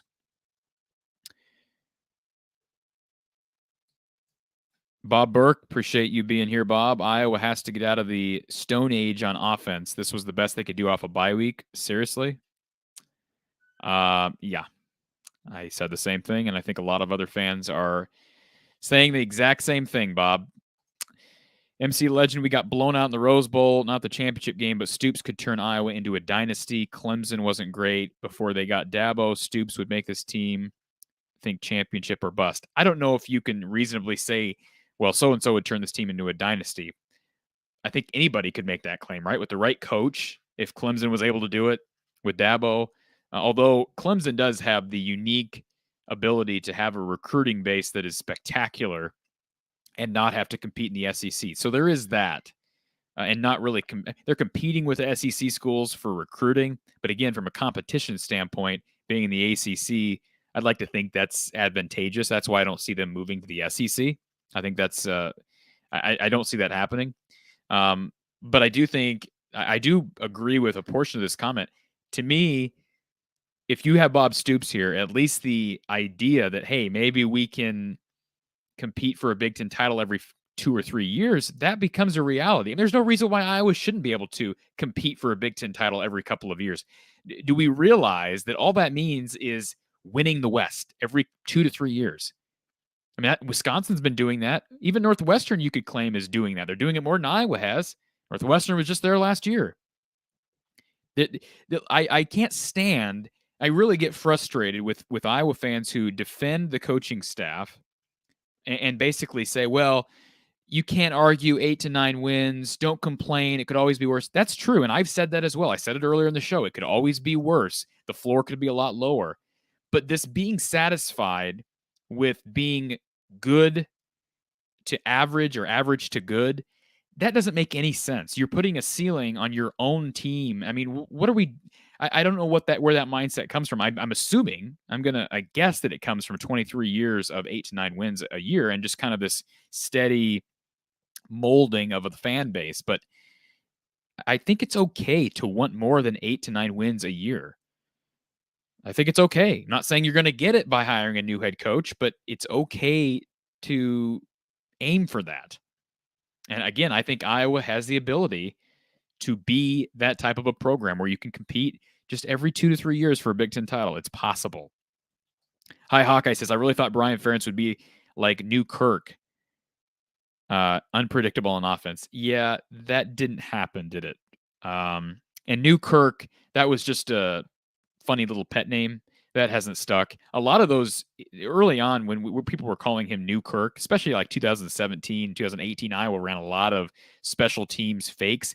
Those went away. We haven't seen those at all. We had one fake that I can remember the last couple of seasons, and it was this year. It was the Tory Taylor fake punt and throw for 3 yards on like 4th and 9. It was a stupid call. Kirk Ferentz called it stupid after the game, and then Iowa doesn't do it anymore. I'm not saying that you got to have the right time. It's got to be the right spot to do it. But that hasn't stuck. And I wonder how much of those fake plays on field goal formations and punt formations, I wonder how many of those were LeVar Woods. And, I don't know if that got shut down or if, Colton Rastetter was certainly well involved in game plans back then. Obviously, they don't have that trust in Tory Taylor or in Ryan Gersonde, the holder. I don't know. But the New Kirk concept really hasn't been a thing for at least 2 or 3 seasons in my mind. Dipper says you wouldn't have won with Clifford. I agree. That's all hindsight. It doesn't matter because they did win. But I agree. If I had to put money on it, I would have predicted that Iowa would have lost to Penn State had Sean Clifford finished that game. That's my thinking. All right. Bob Burke says the defense played their hearts out. Per usual, they need help from the other side of the ball. Absolutely. Charles Pinster, Brian Ferentz is on the hot seat. No, he is not. As much as I think maybe there's a reason to have that conversation, Brian Ferentz is not on the hot seat. And he will not be on the hot seat unless things get a lot worse, which, let's be honest, can they get much worse than what this offense is? Iowa's offense ranks like dead last in Power 5 scoring. Or in total offense, at least scoring. They've been assisted by the defense this season. But I was pretty putrid, and I still don't believe Brian Ferentz is on the hot seat. I don't believe he'll be on the hot seat until Kirk retires, like it or not. That's just how it is. Roger says he'd rather watch the grass grow than watch Brian Ferentz's offense. Not a bad analogy. How about High Hawkeye? 0 downfield passes, 0. Well, there were a couple. Petrus missed Nico Reganey on an overthrow. Was it second quarter? It's a bad overthrow again. And then, of course, they had a couple late downfield passes, specifically to Laporta. And of course, that one was from Alex Padilla. They took some shots, but not nearly what I wanted them to take, especially early, and especially when you're playing from behind and the opposing team realizes you have to take shots down the field. I mean, you're in a position where you're down 14-0 and you're forced to throw and abandon the run. That's not when you break tendency. You break tendency early on the first possession of the game. You don't take the ball after you get a great return from Charlie Jones on the first play of the game up to around midfield and go 3 and out with the run, pass, run. Or pass, run, pass, whatever it was. They went 3 and out with no ingenuity. Just the same offensive play calling that we see every week that does nothing.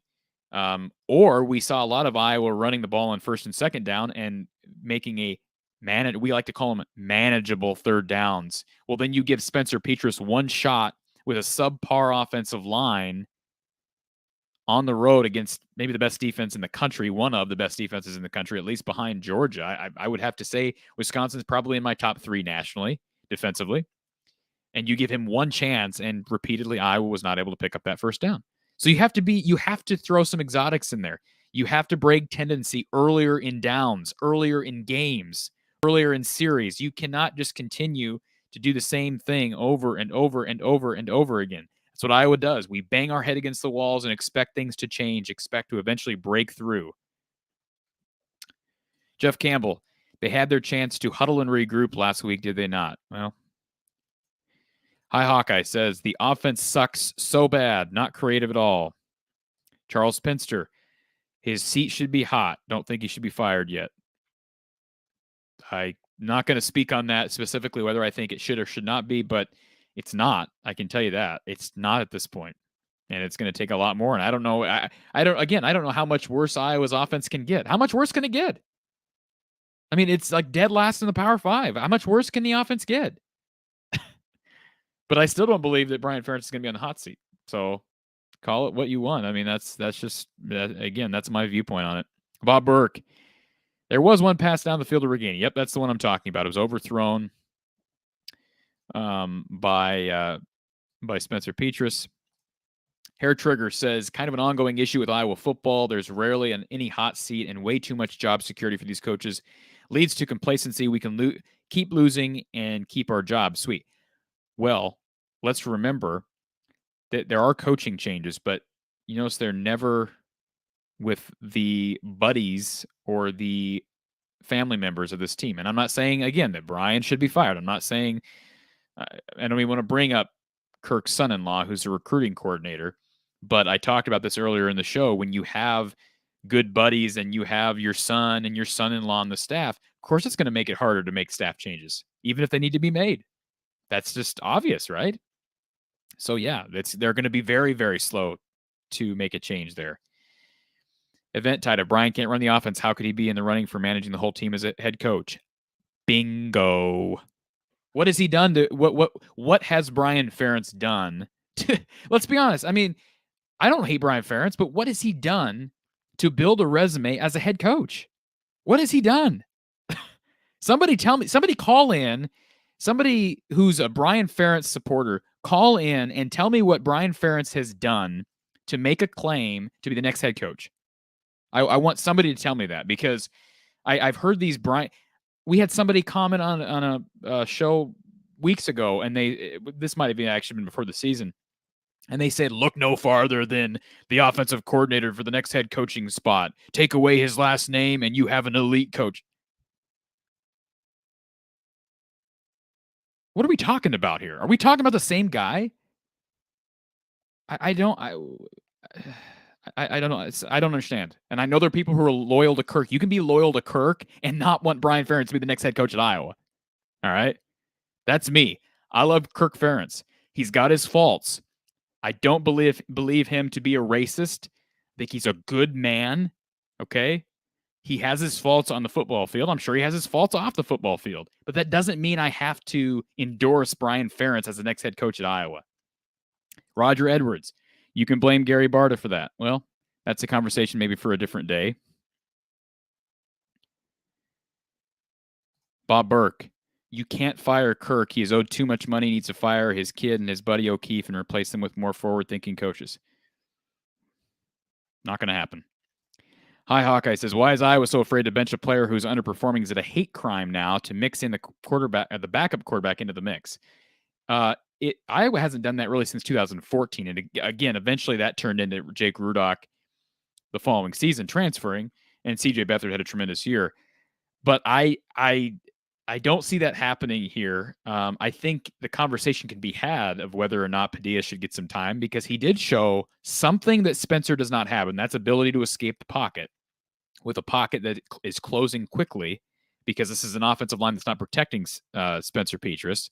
So, but again, this is not an Iowa coaching staff. Kirk Ferentz is not a head coach who tinkers with his quarterbacks very often, unless it's absolutely necessary. Again, I think of 2014. I think of 2008, right? from or no, not 2008. Am I thinking correctly? Yeah, 8. Christensen to Stanzi. So it does happen, but with Beathard and Rudock, I mean, they talked preseason prior to the 2013 season when they named Rudock the starter that the competition was really close between Beathard, Rudock, and Sokol. So it doesn't really surprise me that they ended up going with Beathard. It would surprise me if they ended up going with Padilla here because all we've heard is how far ahead Spencer was in front of Deuce Hogan and Alex Padilla. So I guess that's my thinking. I don't see a change. I'm not saying I'd be opposed to it. Hair Trigger brings up the bonus, gets one more win, and he earns his bonus. Couldn't agree more. It's ridiculous. It's a ridiculous bonus, but give credit to his agent. I mean, if you're Kirk, you can't blame Kirk for that, right? That's a great that he has an agent who has worked over Gary Barta time and time and time again. Right? I mean, he has. He's worked over Gary Barta time and time and time again. And maybe it's not just Barta. I don't know who's negotiating these contracts, but certainly Ferentz's agent has won. Right? He's won that battle. And I think that's what Roger was referring to when he mentioned Gary Barta. Hi Hawkeye says Purdue uses 3 QBs. They do, but remember, they send those other 2 guys, especially the third, I can't remember the third quarterback that they use, but Plummer is not really used much in the passing game anymore anyways. But I will say this, O'Connell is a kid who looked pretty darn good against Iowa, and yet apparently they've got enough quarterbacks to give him solid competition. And maybe that's part of the problem. Maybe there isn't enough competition in the quarterback room for Iowa. I think that's a fair discussion. Fair question to ask. John Chaffin, excuse me. Hope I'm pronouncing that correctly. There were clearly more deep passes called. Petrus can't make a decision and is scared to take a chance. Maybe. Yeah, it looked like he dropped back looking deep several times, but what's he supposed to do when the pocket is collapsing? I mean, he can't run. He's limited. He cannot run out of the pocket. So, I understand. I understand John in that statement. But again, there's not much he can do. Appreciate the super chat from Dave Valensky. He says, as a Gopher fan, I watched this game with equal 8. I believe he meant hate for both teams. It all comes down to if you can't run the ball and rely on any of these quarterbacks that are in a vision race, you're not going to win the game. Well, Iowa actually ran the ball pretty well early on against Purdue. We talked about the 5.7 yard per carry average for Tyler Goodson in the first half last week. And but again, it's feast or famine with this run game. And I'll tell you, if Kirk Ferentz, and he won't do this because he's a former offensive line coach himself, but if Kirk Ferentz wants to learn from someone, I'll learn from another Big Ten program who runs a football effectively. It's Minnesota. I'll give you that, Dave. Freaking Minnesota, man. Continuing to lose. They continue to lose their best running backs, and yet they continue to find a way to reload and win. Give PJ Fleck credit. I don't love the guy, but man, that guy knows how to breed a run game. Whoever his position, I don't even know who the running backs coach and the offensive line coach is for Minnesota. But, man, they do a good job with their guys. And obviously you could say the same thing about Wisconsin, right? I mean, that Allen kid's 17 years old. He's 17 years old. He looks like he's ready to play for the Titans. He's a big dude. And he runs the ball well. So, it's certainly frustrating as an Iowa fan to watch Iowa's run game consistently be inconsistent, because that's what it is. It's consistently inconsistent. Again, appreciate the super chat, Dave. Always appreciate the contribution and having you on the show this afternoon. Hi, Hawkeye says, Iowa football is so beta male. Maybe I don't. Oh, I get you. I get you. He makes a comparison. Every time it looks like we might be alpha male, we literally poop our pants. That might be the comment of the day. Appreciate that from Hi Hawkeye. Yep, it is frustrating. Hair Trigger spouting off still. Steve's same thing.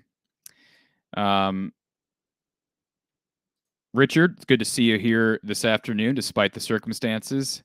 The defense wasn't that bad, Richard. I mean, let's be honest. I know they gave up 27 points, but the offense turned the ball over 3 times. Well, the special teams, the Max Cooper fumble was a third one, but the offense and special teams turned the ball over 3 times down in their own red zone. I mean, what are you going to do? I mean, again, this defense is pretty good. The defensive line is not as good as we hoped or we thought. Secondary is still very good. Linebackers are still very good. I would say the safeties are playing well. That's pretty much what we expected, right? Preseason, we expect the defense to be pretty darn good. The defensive line might be a little behind, but still, good enough to hold teams in check. And that's exactly what they're doing. The problem is not on defense. Now, John does say you got to try Padilla. We have won despite Petrus, or at least him playing barely average to below average play. I'm open to that conversation, John. I'm open to that conversation now. I'm a Spencer Petrus fan. I like Spencer. I think he's a good kid. I think he's got a pretty accurate arm at times, but he's regressed these last few games, and maybe it's getting into his head mentally. Certainly, Wisconsin's not an easy team to play against, especially throwing the football with that pass rush. But I'm at least open to having that conversation. I'll be anxious to hear from Don Patterson tomorrow during our show, which we're going to, by the way, if you're listening tonight and you want to listen to Don Patterson, former Iowa assistant Don Patterson will join us live Sunday night. That's tomorrow night, 7 p.m., right here at Iowa at the Voice of College Football. We will talk all about this game, about how Iowa moves forward, what needs to happen, what changes need to happen, and certainly we'll take your calls, your chats, your questions tomorrow as well. Hyperlocal says Iowa needs a guy who can move in the pocket. I thought it was interesting. Did anybody catch early in the game today, Dan Orlovsky, commentator for ESPN, former UConn quarterback, did anybody catch Dan make the comment that we need what did he say? No, he didn't say he said something about Spencer Petrus and how he really moves well in the pocket. Did anybody else catch that? Did anybody else catch that? Because if I'm the only one who heard that, holy crap, man. Anyways. All right, let's run along here. Hi, Hawkeye says, Padilla at least looks like he could scramble and make a play. Simple as that. Gives the Hawks a better chance to win the game. Maybe. But hi, Hawkeye, let's remember, this is not set in stone. Obviously, the coaches are not total dummies. They see how these quarterbacks are performing in practice. So I know you don't like hearing that, and I don't like hearing that all the time either, because as Don has talked about, Chuck Hartlieb's a perfect example of a guy who played better during the game than he did in practice. So that is possible. But as far as a pure passer, everything we've heard is that Spencer Petrus is far and away the better passer. But I do agree that the conversation is valid to be had now because of Iowa's struggles with pass protection. Maybe it's worth taking that shot on a guy who could be mobile. Ryan Brock brings up losing Tim Polasek as the offensive line coach. Maybe, but remember, Tim Polasek was also the O-line coach when Iowa had all those struggles in 2019 with their guards. And those were fifth-year seniors. So, I wouldn't jump on board saying that it's losing Polasek is the reason. Is there some Chris Doyle leftover? And I'm not saying we blame Chris. I'm saying because he's gone, maybe the development is not what it was. I'm not going to go to that point yet. But strength is an issue right now with some of these young guys. There's no question about it. Hair Trigger 83, 28 sacks now this season in 8 games. 3.5 sacks per game. 0.8 yard rushing average today. I believe that includes quarterback sacks. Hi, Hawkeye. If anyone gets near Petrus, he begins to stumble. Yeah, I understand he stumbles a lot, and he's just limited. He admitted that this past week, I believe, in a press conference. He's just limited, and so it is difficult for him. -2 yards in a cloud of dust from Ron. We do have another caller here. I don't want to ignore our caller. Thank you for calling Iowa Postgame at the Voice of College Football. Who's on the line? Dave Walensky. I just texted you that I gave you the super chat.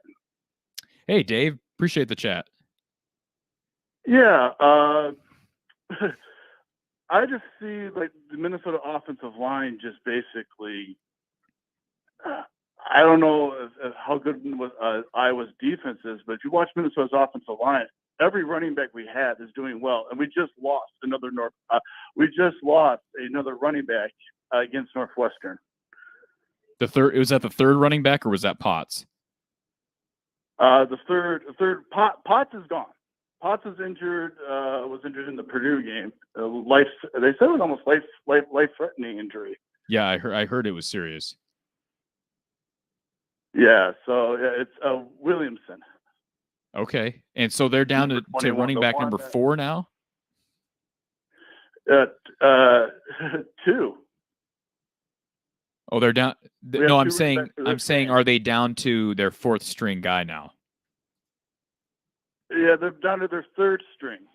Well, they're down to the 4th string and 5th string, and the 6th string guy basically decided to transfer. Yeah, and yet you guys can run the football. I mean, it's incredible. I don't like PJ Fleck. I mean, do you like PJ Fleck? Yeah, I do. Okay, and there's nothing wrong with that. So I don't care who's the coach. You know, I've been to so many like Gopher games at the Dome where the last game of the year when we play the Hawks or Wisconsin, it's like majority of like Hawkeyes or Badger fans. And I'm getting sick of it, and I'm glad that the new stadium has kind of dwindled that down a little bit, and having a team that can actually start winning. You know, that's the way I see it. I know how some people are rubbed the wrong way against him. You know, he's a new guy. He's overly rambunctious.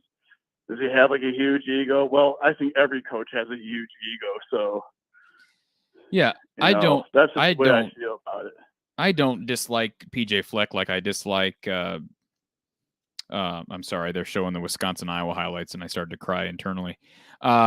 I don't dislike PJ Fleck like I dislike Scott Frost, or even like I dislike James Franklin. I think James Franklin's a turd, but I just don't love the roll the boat stuff. I think PJ Fleck kind of makes it more about himself. But here's the deal, Dave. It's all about winning games, and right now Minnesota's hot. They're the hottest team in the Big Ten right now, and certainly Wisconsin would be number 2, probably Purdue 3, and then Iowa 4. But boy, Iowa shouldn't even be on the radar right now with these last 2 games. That Minnesota game, if Iowa can get by, and it's a big if right now, if Iowa can get by Northwestern, that Minnesota game in Iowa City is going to be a fun one. Well, Minnesota right now, they're showing the stats right now for the half. We have literally if it wasn't for the last second turnover that Morgan had a ball deflected up and it ended up being intercepted inside the red zone, we have basically dominated Northwestern. Like the time of possession is literally, they said 23-50 for Minnesota, and only 6 minutes and 35 seconds for Northwestern. What's the score? Minnesota's up 20-7. Well, there you go. And by the way, everybody, Ben don't break defense and has kept Minnesota out of the end zone on 4 drives, and Minnesota had a fumble and then scoop and 6 on the second play, I think, of the game. And by the way, for Iowa fans who are wondering, Purdue's losing to Nebraska at halftime. I think it's 17-14. So, yeah. Yeah, it's a weird division, man. You know, if you're hot at the right time, you can win this division. You're right. Minnesota's the favorite, man. Like the biggest key. Minnesota's now the favorite. Yeah. But you know, I'm one of those fans that basically I don't believe it until I see it. Until we beat Iowa, until we beat Wisconsin on a regular basis. You know, I'm one of those fans that basically I know the history between those 2 programs. I think we only won since '91. We've only won 8 games against Iowa, and we've only won 6 against Wisconsin. So that tells you the dominance that we've been totally dominated the last couple of years. So well, you this is your year, man. The Northwestern's down. Wisconsin piled up some losses early. Minnesota can win out. They're the representative, and they got a favorable schedule. And Northwestern just changed their quarterback right now. Okay. Well, but you have a nice night. Hey, and we I'll appreciate keep on listening to you. And thanks for the super chat, Dave. And we'll talk to you. If we don't talk to you next week, we'll talk to you after the Minnesota game. Okay. All right. Thanks, Dave. Take care. Hopefully, I'm a lot more happier after the Iowa game. Absolutely. All right. We'll talk to you soon. Bye-bye. Appreciate the super sticker here from BIB, as we call him here. Appreciate that, BIB.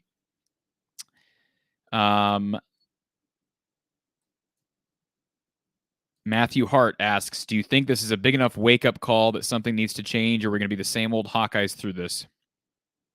This is not a wake-up call, okay? 2 weeks ago was a wake-up call, Matthew, sorry, if I was presumptuous there.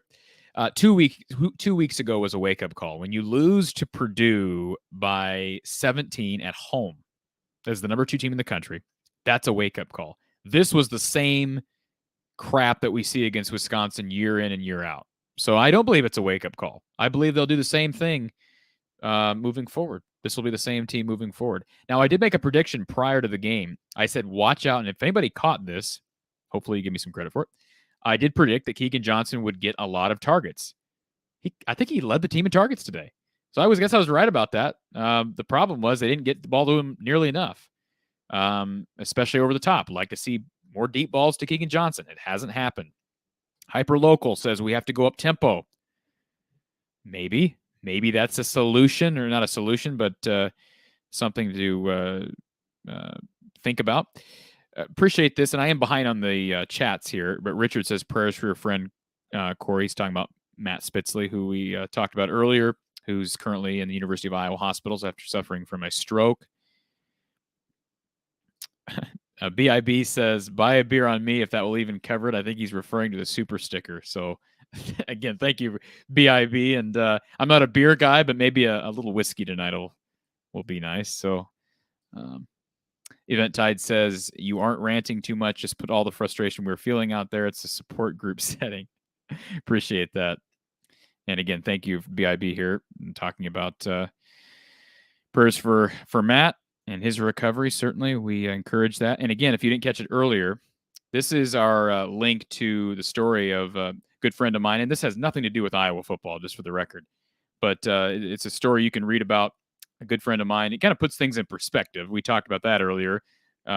Healthy guy, 44 years old, had a massive stroke a week ago today and is dealing with recovery now. And it's going to be a months-long process, if not longer. So that's what everybody's referring to here in the chat. And again, if you want to read about that story or even donate towards his GoFundMe for him and his family, visit storycounty.news. I believe it's the second or third story down. You read about Matt Spitzley and the tragedy that happened a week ago. Hair Trigger says the last time Iowa won the Big Ten title outright.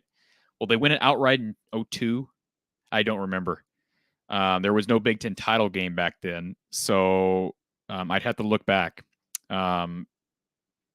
Jeff Campbell, appreciate the kind words towards Amy, who called earlier. Keith Pritt says overrated. Iowa loses again. Yeah, they are overrated. Yep. Hyperlocal. We had 2 weeks to prepare.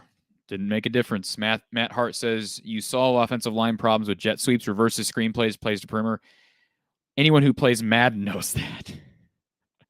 Why is it taking Brian so long to figure that out? It's not, I'm not saying he's trying to oversimplify it. He is a little bit. I think there may be some sarcasm there, but there's some truth in that as well. Richard says Bob Stoops or Mark Stoops could come in after Kirk retires. Again, appreciate the kind words from Jeff here.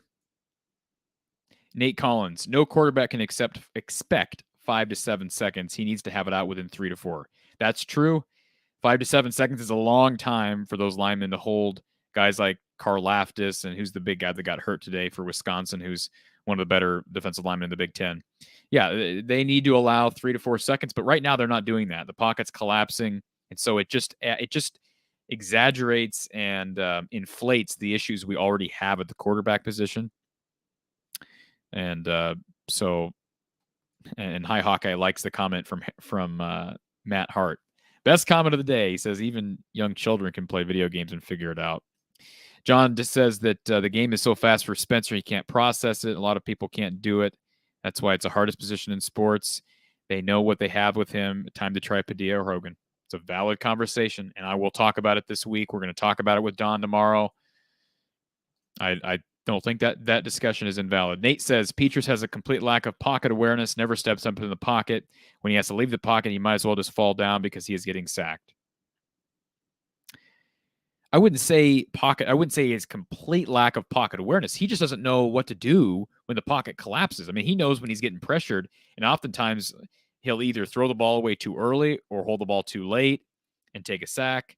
But the problem is, too, Nate, he doesn't have the ability to move. So he can't scramble and get those yards. And stepping up in the pocket, though, that's a simple coaching thing where, look, you've got to be able to teach your quarterbacks how to step up in the pocket when the pressure comes around the edges on those tackle positions. You've got to be able to step up in the pocket and make a play. We see guys like Tom Brady and Aaron Rodgers. They are the epitome of doing that. Now, these guys are Hall of Famers. I get it. But this is not a complicated thing here. Like, I understand the frustration from Nate. Absolutely. Terrell, or maybe I'm not pronouncing that correctly. Terrell Summage, Iowa always going to be mediocre at best. They don't have to be. They don't have to. I mean, they're not always mediocre. Mediocre's, I interpret mediocre to be below average. This team is usually average to above average, but they can be better than that. That's absolutely true. This is I like this statement. Ricky Stanzi, man, I miss that guy. Used to get the ball out in 3 seconds. Now, he did throw picks, but he also had a very good offensive line around him. Let's remember that. I mean, guys like Brian Bulaga, Julian Vanderbilt, he had a good defensive or offensive line. Nate says Padilla has shown with his mobility and ability to get the ball out quick, he has the higher upside. I don't know. I don't think he's shown that yet, Nate. I'm open to watching it, though. I'm open to seeing him in actual game action, not garbage time at the end of a game. Maybe it's an opportunity next week. It's going to be a night game at Northwestern. So certainly it's a conversation we can have.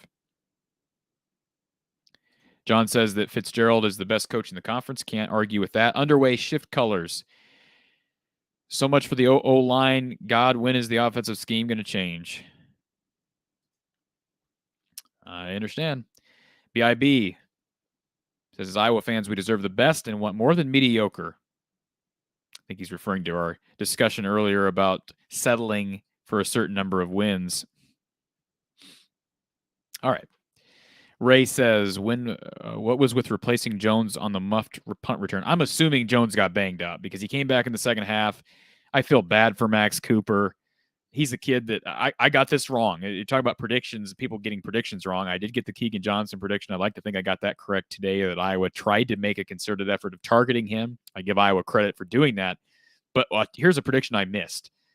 Preseason back in the spring, I thought Max Cooper was going to emerge and be a factor this year in the passing game. He has slowly worked his way down on the depth chart, and he had an opportunity today to get the ball and make something happen. He muffs the punt. Again, I don't know why Jones was out. I'm assuming it was an injury. I'm not going to comment on this seat. We're 2 hours in. We're 2 hours into this post. I mean, my gosh. The underway shift color says, Cory, this was a total blown chance. Just don't know what to say. Yeah, well, I know. Yeah, I've said it a million times. I understand. Roger Foreman. Our offense sucks. Let's quantify that, right? Our offense sucks. In fact, if you missed the show earlier, this was our banner, and rightfully so. Underway shift colors is on board with the offensive coordinator change. Hair Trigger says he nearly stopped watching the second half, but he stuck it out. Matt, I totally agree with this comment. Keegan Johnson's the best skill player Iowa has, and I think that includes Tyler Goodson. I think he's a better skill position player. He's very close. Him and Tyler Goodson, and those two guys are electric. The problem with Tyler right now is he's getting no room. He's got no space to run back there. It's just a sad thing to watch. But man, Keegan does. He's got the juice right now. He is really good. Let's just hope Iowa doesn't blow an opportunity with a skill position player they're very fortunate to have right now. Overthrown passes are an issue. Although Alex Padilla was keeping that ball low when he was in the game. I will say that. Now, he also may have a tendency to throw grounders. I don't know. But he did not seem to have the overthrow issue that Spencer Petras did, at least when we saw him briefly. Robert says Phil Parker needs to run the offense.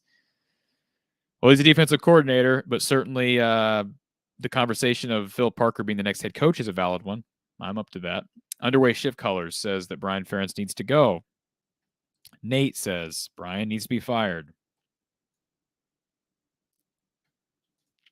Hair Trigger says, we've been saying for weeks Keegan needs the ball more because when he gets it in his hands, he makes things happen. That's absolutely true. And this is also a fair observation. Tyrone Tracy has not done a lick this year. He has not done a thing. He had an early catch today, but it's been a very disappointing year for Tyrone Tracy. And remember, he had the big 80-some yard catch against Wisconsin back in 2019. Let's see here.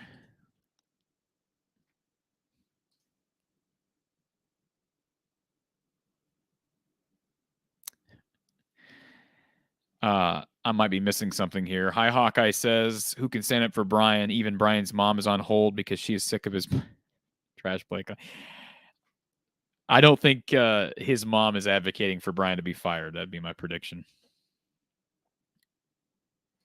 Ray says that Brian Ferentz married the hottest girl ever from Hopkinton, Iowa. That's his greatest accomplishment. I don't know who his wife is, but whatever. Okay. Nate says Tracy is good. Petras hates throwing more than 5 yards down the field outside the hashes.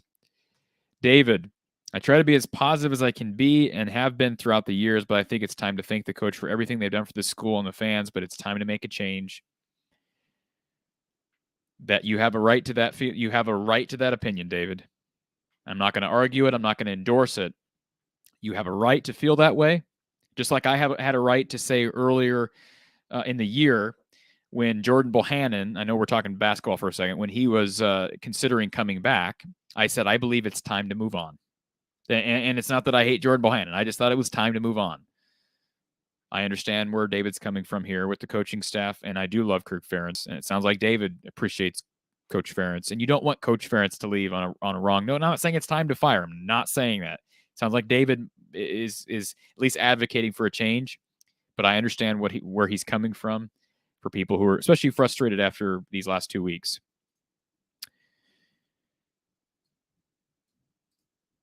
Hyperlocal only giving Brian credit for one game in 5 years. Again, the USC game was a really well coached and conceived game plan, but you're right. Few and far between.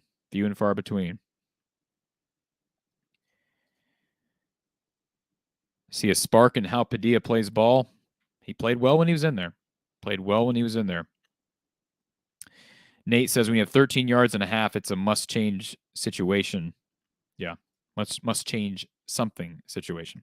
CK16, do you see a route that Kurt goes to AD and Stoops or Parker takes over head coach? I don't believe Kirk wants to be the AD at Iowa. I don't have any reason to believe that he wants to be an athletic director, let alone at Iowa. And I'll just say this, CK16, if Kirk Ferentz ends up being the AD at Iowa, which again, I don't believe that will happen. Obviously, Brian Ferentz is the only, I mean, I don't know what scenario is there where Kirk Ferentz takes over as the AD and then Brian Ferentz is not the head coach. Like, I don't see how that could happen. I would be okay with that happening. I'd be fine with Kirk Ferentz being the AD and Stoops or Parker taking over as head coach, but I don't know how that would work logistically, and I don't believe Kirk Ferentz wants to be an athletic director. Not from what I've heard, at least. I haven't asked Dave that question personally, or Kirk that question personally.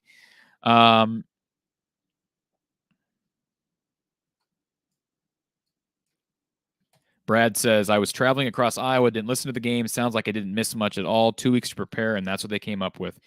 Brad, I mean, if you want to watch the game to be educated, go ahead and watch the game to be educated. But just basically imagine what you saw against Purdue, except this time probably a little worse, because at least Purdue, you have a guy who is just a mismatch, right? And you've got some stubbornness on defense, and offense that couldn't do much of anything. This was turnovers just kind of derailing things early. I mean, Purdue, the turnovers kind of happened late during garbage time. This was repeated sloppy play. Iowa fumbling the ball down at their own goal line. You got Max Cooper muffing the punt. You've got, wasn't there a, am I missing one here? There's a turnover somewhere that I'm missing. Oh, the strip sack. Peters was sacked and stripped. Yeah, it was basically what we saw against Purdue, only maybe a little bit worse, although against a better team. I think Wisconsin's better than Purdue, and it was on the road. But do we really care at this point? 24-7, 27-7. They lost both games by a lot. Nate says, Peters doesn't understand the pocket. Keeps going backward, gives the tackles no chance to protect him. Hyperlocal, Tyler Goodson not hitting holes hard. Hair Trigger, you don't got to apologize. You can voice whatever you want to voice. I understand being annoyed. I understand it. Mr. Sato says, Peters has the classic $1 million arm, 10-cent brain. Well, I don't know I don't know that that's fair. Let's understand that these coaches are here to develop these kids, and Spencer's doing his best. Okay, I'm not saying he's above criticism, but to say he's got a 10-cent brain is a little bit, I think, going too far. I think we can keep it civil, especially towards student athletes and a kid who seems to be as nice and intelligent. Spencer seems like he's an intelligent kid, but it doesn't always translate the way we want it to on the football field. Underway shift colors. It is disappointing with a team that has as much potential as Iowa has. Our defense gets put in horrible positions by the offense. It's absolutely true. BIB, why is there 2 chats open? You have another chat open. We are simulcasting, BIB. We are simulcasting to 3 channels. We're simulcasting to the Iowa channel, to the Big Ten channel, and to Mark Rogers' Voice of College Football channel. So right now, I'll give you the numbers. Got 102 people on live with us right now. 58 at the Iowa channel, 35 at the Voice of College Football channel, and 6 on the Big Ten channel. That actually adds up to be 99. So had a couple people drop off. So we're simulcasting. So if you don't see chats in the actual chat, if I'm throwing up a chat on the screen you don't see in your chat, that's because it's coming from a different channel. Sorry, I didn't see that question earlier there. Dan Orlovsky. He's referring to Dan in that comment where Dan said that Spencer moves in the pocket really well. I don't understand what he was talking about either. Sam Kim, Ferentz is an awesome coach, but has a B+ ceiling. Matt says, is it bad? I hope that Brian got fired throughout this lawsuit. No comment. It's not bad to say that. I mean, I don't think there's anything wrong with saying that, but I will make no comment on that specifically. We got your super chat, BIB. Appreciate that. Sorry if there was a bit of a delay there.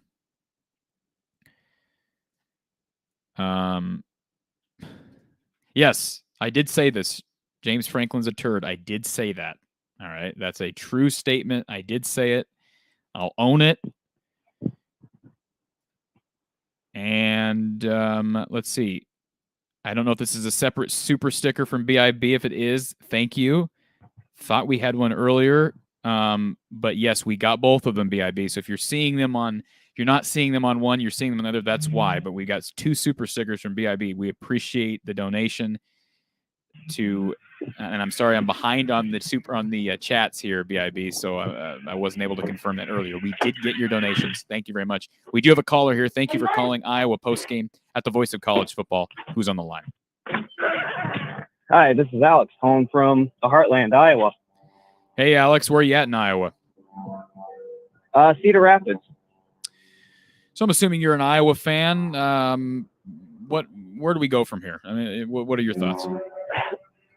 Well, I'm actually springtime0502. I've commented a few times on the video. Thanks for sharing some of those comments. But one thing I saw, I watched the Illinois-Penn State game, well, at least the last half of it. And one thing I noticed about what Illinois did against Penn State was, and I'm not saying Iowa had to do this, but they came off a bye knowing that Penn State wasn't that effective against the run, or at least their defense was. Yeah. Put 7 offensive linemen on the line and ran the ball exceedingly well. I know. You come in off the bye week, you're thinking, okay, going against a good Wisconsin team, you having issues protecting the quarterback. Do we put in extra offensive linemen, maybe not extra tight end to protect? And it was just more of this. And I think that's as Hawkeye fans, I think that's so frustrating when we just you have 2 weeks to prepare and it's same old story.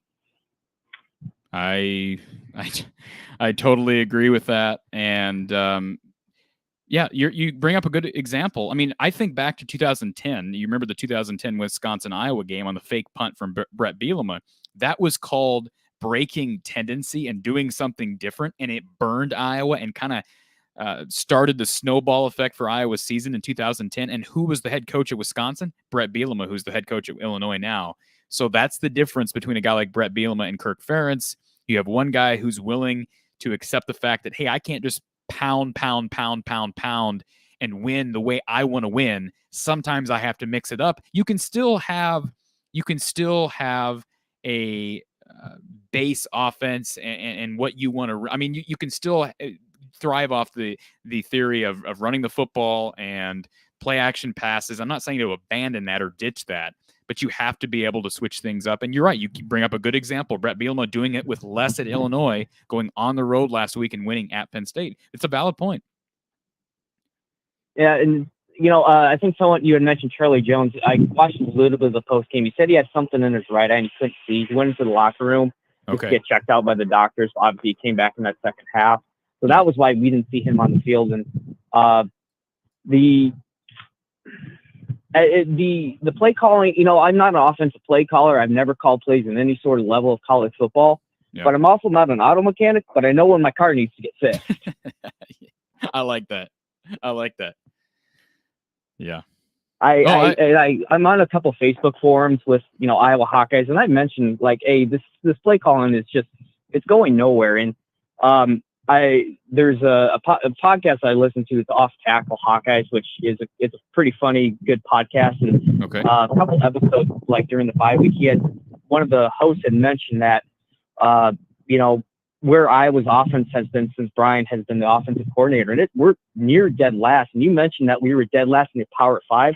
They posted a stat during the game. We were 128 on first downs, and there's 130 FBS college football teams. So let me ask you this question: Do you believe that? And I'm not going to make a statement on this at this point because I just don't feel the need to. But do you believe, caller, that Brian Ferentz, if he was producing these types of numbers at any other Power 5 school, that he would still be the offensive coordinator?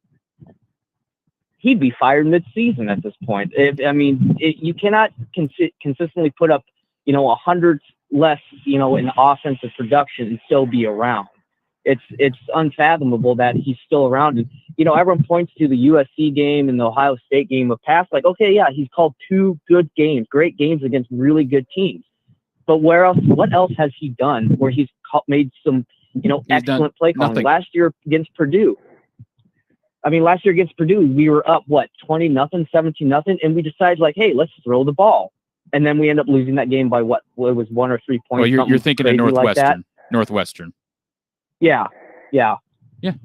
No, you're absolutely right. He's done nothing. He's done nothing to build a resume as an offensive coordinator besides USC, Ohio State, and there's probably another game or two where you can point to. I mean, some people wanted to point to Maryland this year because they scored over 50. The defense produced 7 turnovers in that game.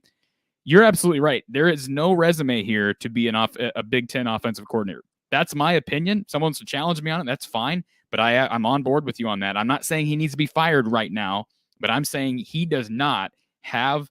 I am claiming this. I'm not speaking for anybody else but myself. I do not believe he has a resume or any level of a resume. I mean, he hasn't even started to build a resume to be a Big Ten offensive coordinator. He got hired at Iowa, fresh out of New England, where he got hired because of Kirk's relationship with Bill Belichick. He has not proven a thing in my mind.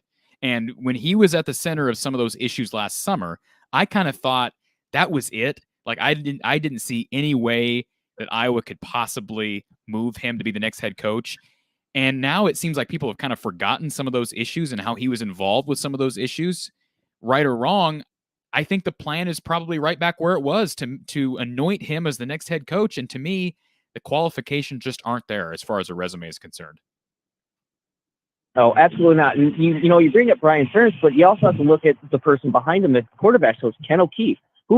What quarterback have we produced that's actually still in the NFL? C.J. Beathard's the only one you can point to. Nate Stanley went 7th round. He didn't play a single snap. C.J. Beathard's an okay backup, but do you need to replace your quarterbacks coach too? Because we have not developed any NFL caliber quarterbacks. Now it's an extremely hard position to play in college and in the NFL. I fully understand, and I'm not expecting Iowa every single year to send a quarterback to the NFL and get immediate starting time. I'm not delusional on that fact, but it's just like year after year, what quarterbacks can you point to? Says, yeah, that was a good quarterback for Iowa outside of, Brad Banks. Yeah. Talking of the quarterback too, and back in 2014, people were harping. A lot of players were saying, hey, put in C.J. Beathard. And, when we finally did it in a bowl game against Tennessee, you don't do that in a bowl game, but is that going to happen this year where fans are going to say, hey, yeah, Spencer Petras, he's a decent quarterback, but he's not good for Iowa right now. Do we try Padilla? I've been kind of wanting to see Deuce Hogan a little bit because I know everyone's, was really high on him. What's it going to take for, maybe a quote unquote quarterback battle? Hopefully that doesn't happen, in a bowl game or in a big game, like say against Nebraska or Minnesota. Well, I did find something interesting, and maybe I'm reading into it too much, but and maybe you can answer this question, caller, and this would certainly be a question I can ask Don Patterson tomorrow night. But and maybe I should know the answer to this, but do you know, does Iowa typically travel all scholarship quarterbacks to road games? Do all of them typically travel? I know obviously Padilla was in there, and I believe I saw Deuce Hogan. I can't think of the fourth. Yeah, brief. They didn't focus in on him, but he was kind of in the background. Because I saw Joey Labas. Labas?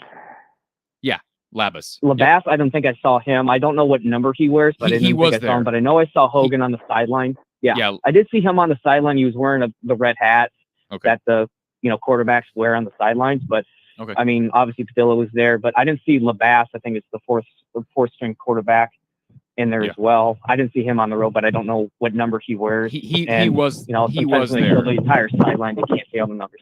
Oh, Labas was there? Yep, he was there. That's why I asked you, because I didn't see Hogan, but I did see Joey Labas. Yep.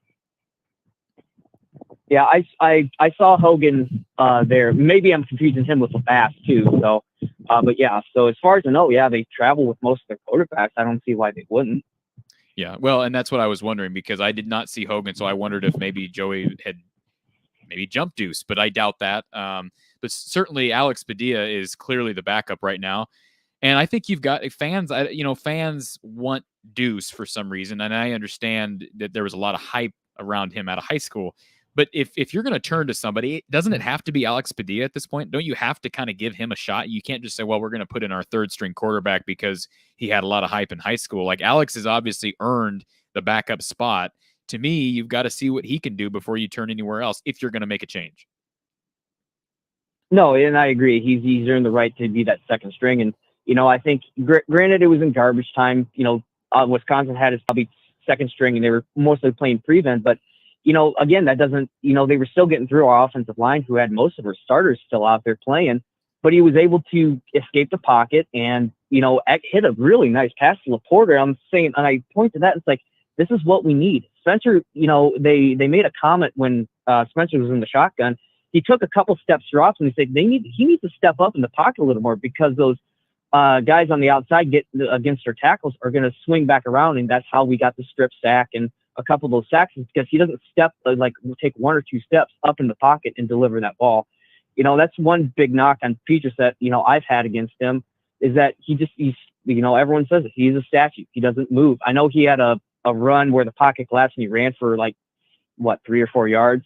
One Yeah. play out of, the couple that he's done, Oh. is the 20 or 40 that he's dropped back to pass. You can't say, oh, that one play is, why we need to keep him in, because he's not a more mobile quarterback. It's like Bryant.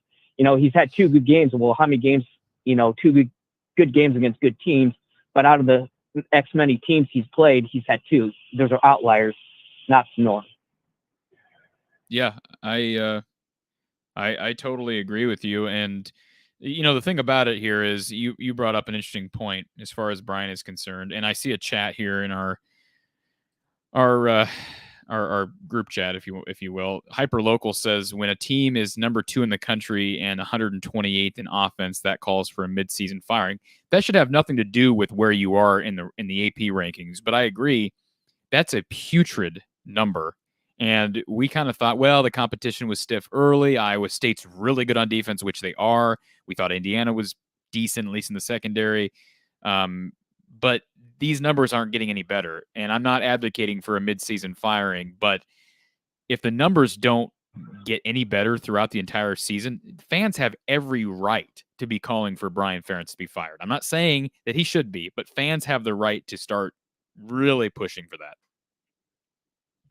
Yeah, and I know I've been out here long, so I'll say just a couple more things. I think this game has showed why Keegan Johnson needs to get the ball. I mean, that reverse that they did, he got tackled at like a 2-yard gain, and he fought for that first down to get to Iowa's only touchdown. I mean, he's an absolute gamer. I mean, He is. I made a comment earlier, and I said it was kind of a hot take. I said, Keegan Johnson becomes our number 1 wide receiver, and either Charlie Jones or Arlen Bruce becomes the number 2, and maybe it's somewhat of a hot take that Tyron Tracy transfers out of Iowa because, I don't know if it's him that's just not producing or if it's just Spencer Petras is just not getting him the ball. So I don't think we'll lose Northwestern, but the Minnesota game and now that Nebraska game looks really, really shaky. And I think if Iowa goes and loses the next, I don't think they'll go 6-6. I know you've mentioned that. I see probably 8-4 more than likely than 7-5, or it would be with 7-3, right? What's my math is messing up here? Yeah, 7-5. But if they go 7-5, I think the coaching staff. I know it's not going to happen, but I can wish it. They need to take a real close look at this, especially this offense, and say, do we need to make a change? Which it ain't going to happen because of the nepotism, but that's all I'll say. Keegan Johnson needs to get the ball more, and needs to try to get the ball in the hands of our playmakers. But hey, thanks for taking my call. I got to get going. All right, man. Appreciate the call. All right, we appreciate all the phone calls here this afternoon from all of our listeners, and I understand some frustrated Iowa fans. I get it. I've spent some time ranting this afternoon. So appreciate people listening. Do want to address a couple things. BIB says, I need an ID on you. You look young. I haven't had anybody say I look under 21 in a while. Appreciate that. I can assure you I am not under 21, but in fact, I don't really have any good whiskey. I think I've got some was it Bullet, Bulleit. Might pull that out this evening as I'm trying to think of the games tonight. What are the games? Penn State, Ohio State is one. I guess I could pull it up. Do I really care? I don't. John makes a comment here. I like this because accountability is what I've been advocating for. It's never good to have no accountability in an organization. Kirk Ferentz is not accountable to Brada. I don't know. Maybe that's true. I think Kirk has a lot more power in that athletic department than Gary Brada does. I absolutely agree with that. Absolutely agree. All right, last call. Anybody wants to call us, please call us now because we are going to head out. Want to remind everybody that we will be back we'll be back tomorrow. Excuse me. We will be back tomorrow night, 7 p.m. Iowa time, 7 p.m. Central time with Coach Don Patterson. We're going to talk about everything. We're talking about Iowa, Wisconsin. We're going to talk about Iowa Northwestern, and we're going to talk about how Iowa fixes these offensive issues. Can Iowa fix the offensive issues? We're going to talk with Coach Don Patterson tomorrow Let me pop up a banner here so everybody can be reminded. That's tomorrow, October 31st, 7 p.m. Central Time, right here. A special edition of Iowa Live with former Iowa assistant coach Don Patterson. We'll be talking Iowa football and taking your calls as always. I do want to throw this out. I've thrown it out. If you get tired of hearing me say this, I apologize. But we're still trying to get a read on interest in Iowa basketball postgame shows. If you're enjoying the content here at Iowa at the Voice of College Football, let us know if you'd like a basketball postgame show for Iowa basketball this season. I know there's not nearly as much hype around Fran's guys this season, but as last season in comparison. But we are considering having an Iowa live postgame show following Iowa basketball games this fall. So if you're interested in this, please let us know in the comments. Comment on a different video. You can also contact us through our website, storycounty.news/Hawkeye of the Storm. But again, please give us feedback if you'd enjoy a post-game show for Iowa basketball. Let us know so we can, again, get a read on everybody and get that set up, because I think it's a good idea, but we need everybody else. You are the guys you're the people that make this show happen and make it go. So, again, appreciate, and this is exactly what we want, this type of response so that we can have some confidence moving forward. So, appreciate all the calls. Appreciate all the chats this afternoon. I know it's been a difficult day. Again, Iowa losing to Wisconsin 27-7. The 29-game streak of allowing less than 25 points is over for Iowa, and rightfully so. All right, it's not really the defense, but the offense has been so bad that, as we said earlier, the offense has been putrid. It's fitting that streak would end. Again, if you haven't already, follow us on YouTube, Twitter, and Facebook, From the Hawkeye of the Storm. Of course, we are working in conjunction with Mark Rogers, the voice of college football. But if you'd like the content this evening, this afternoon, and you want coverage throughout the week, follow From the Hawkeye of the Storm on YouTube. Our weekly podcast, Brada's Branded Thoughts. In case you didn't know, that's my last name. Brada's Branded Thoughts on YouTube. Also on Spotify, Anchor, Apple, Google, and more. And again, follow us on Twitter and Facebook. Also, we release our weekly picks Friday nights. So our weekly college football picks are released Friday nights. You can access those through Spotify, Google, Anchor, Apple, YouTube, all of the above. And again, we appreciate the support. So again, thank you for joining us. We'll be back tomorrow night talking with Don Patterson here at the Voice of College Football for a special edition of Iowa Live. Take care.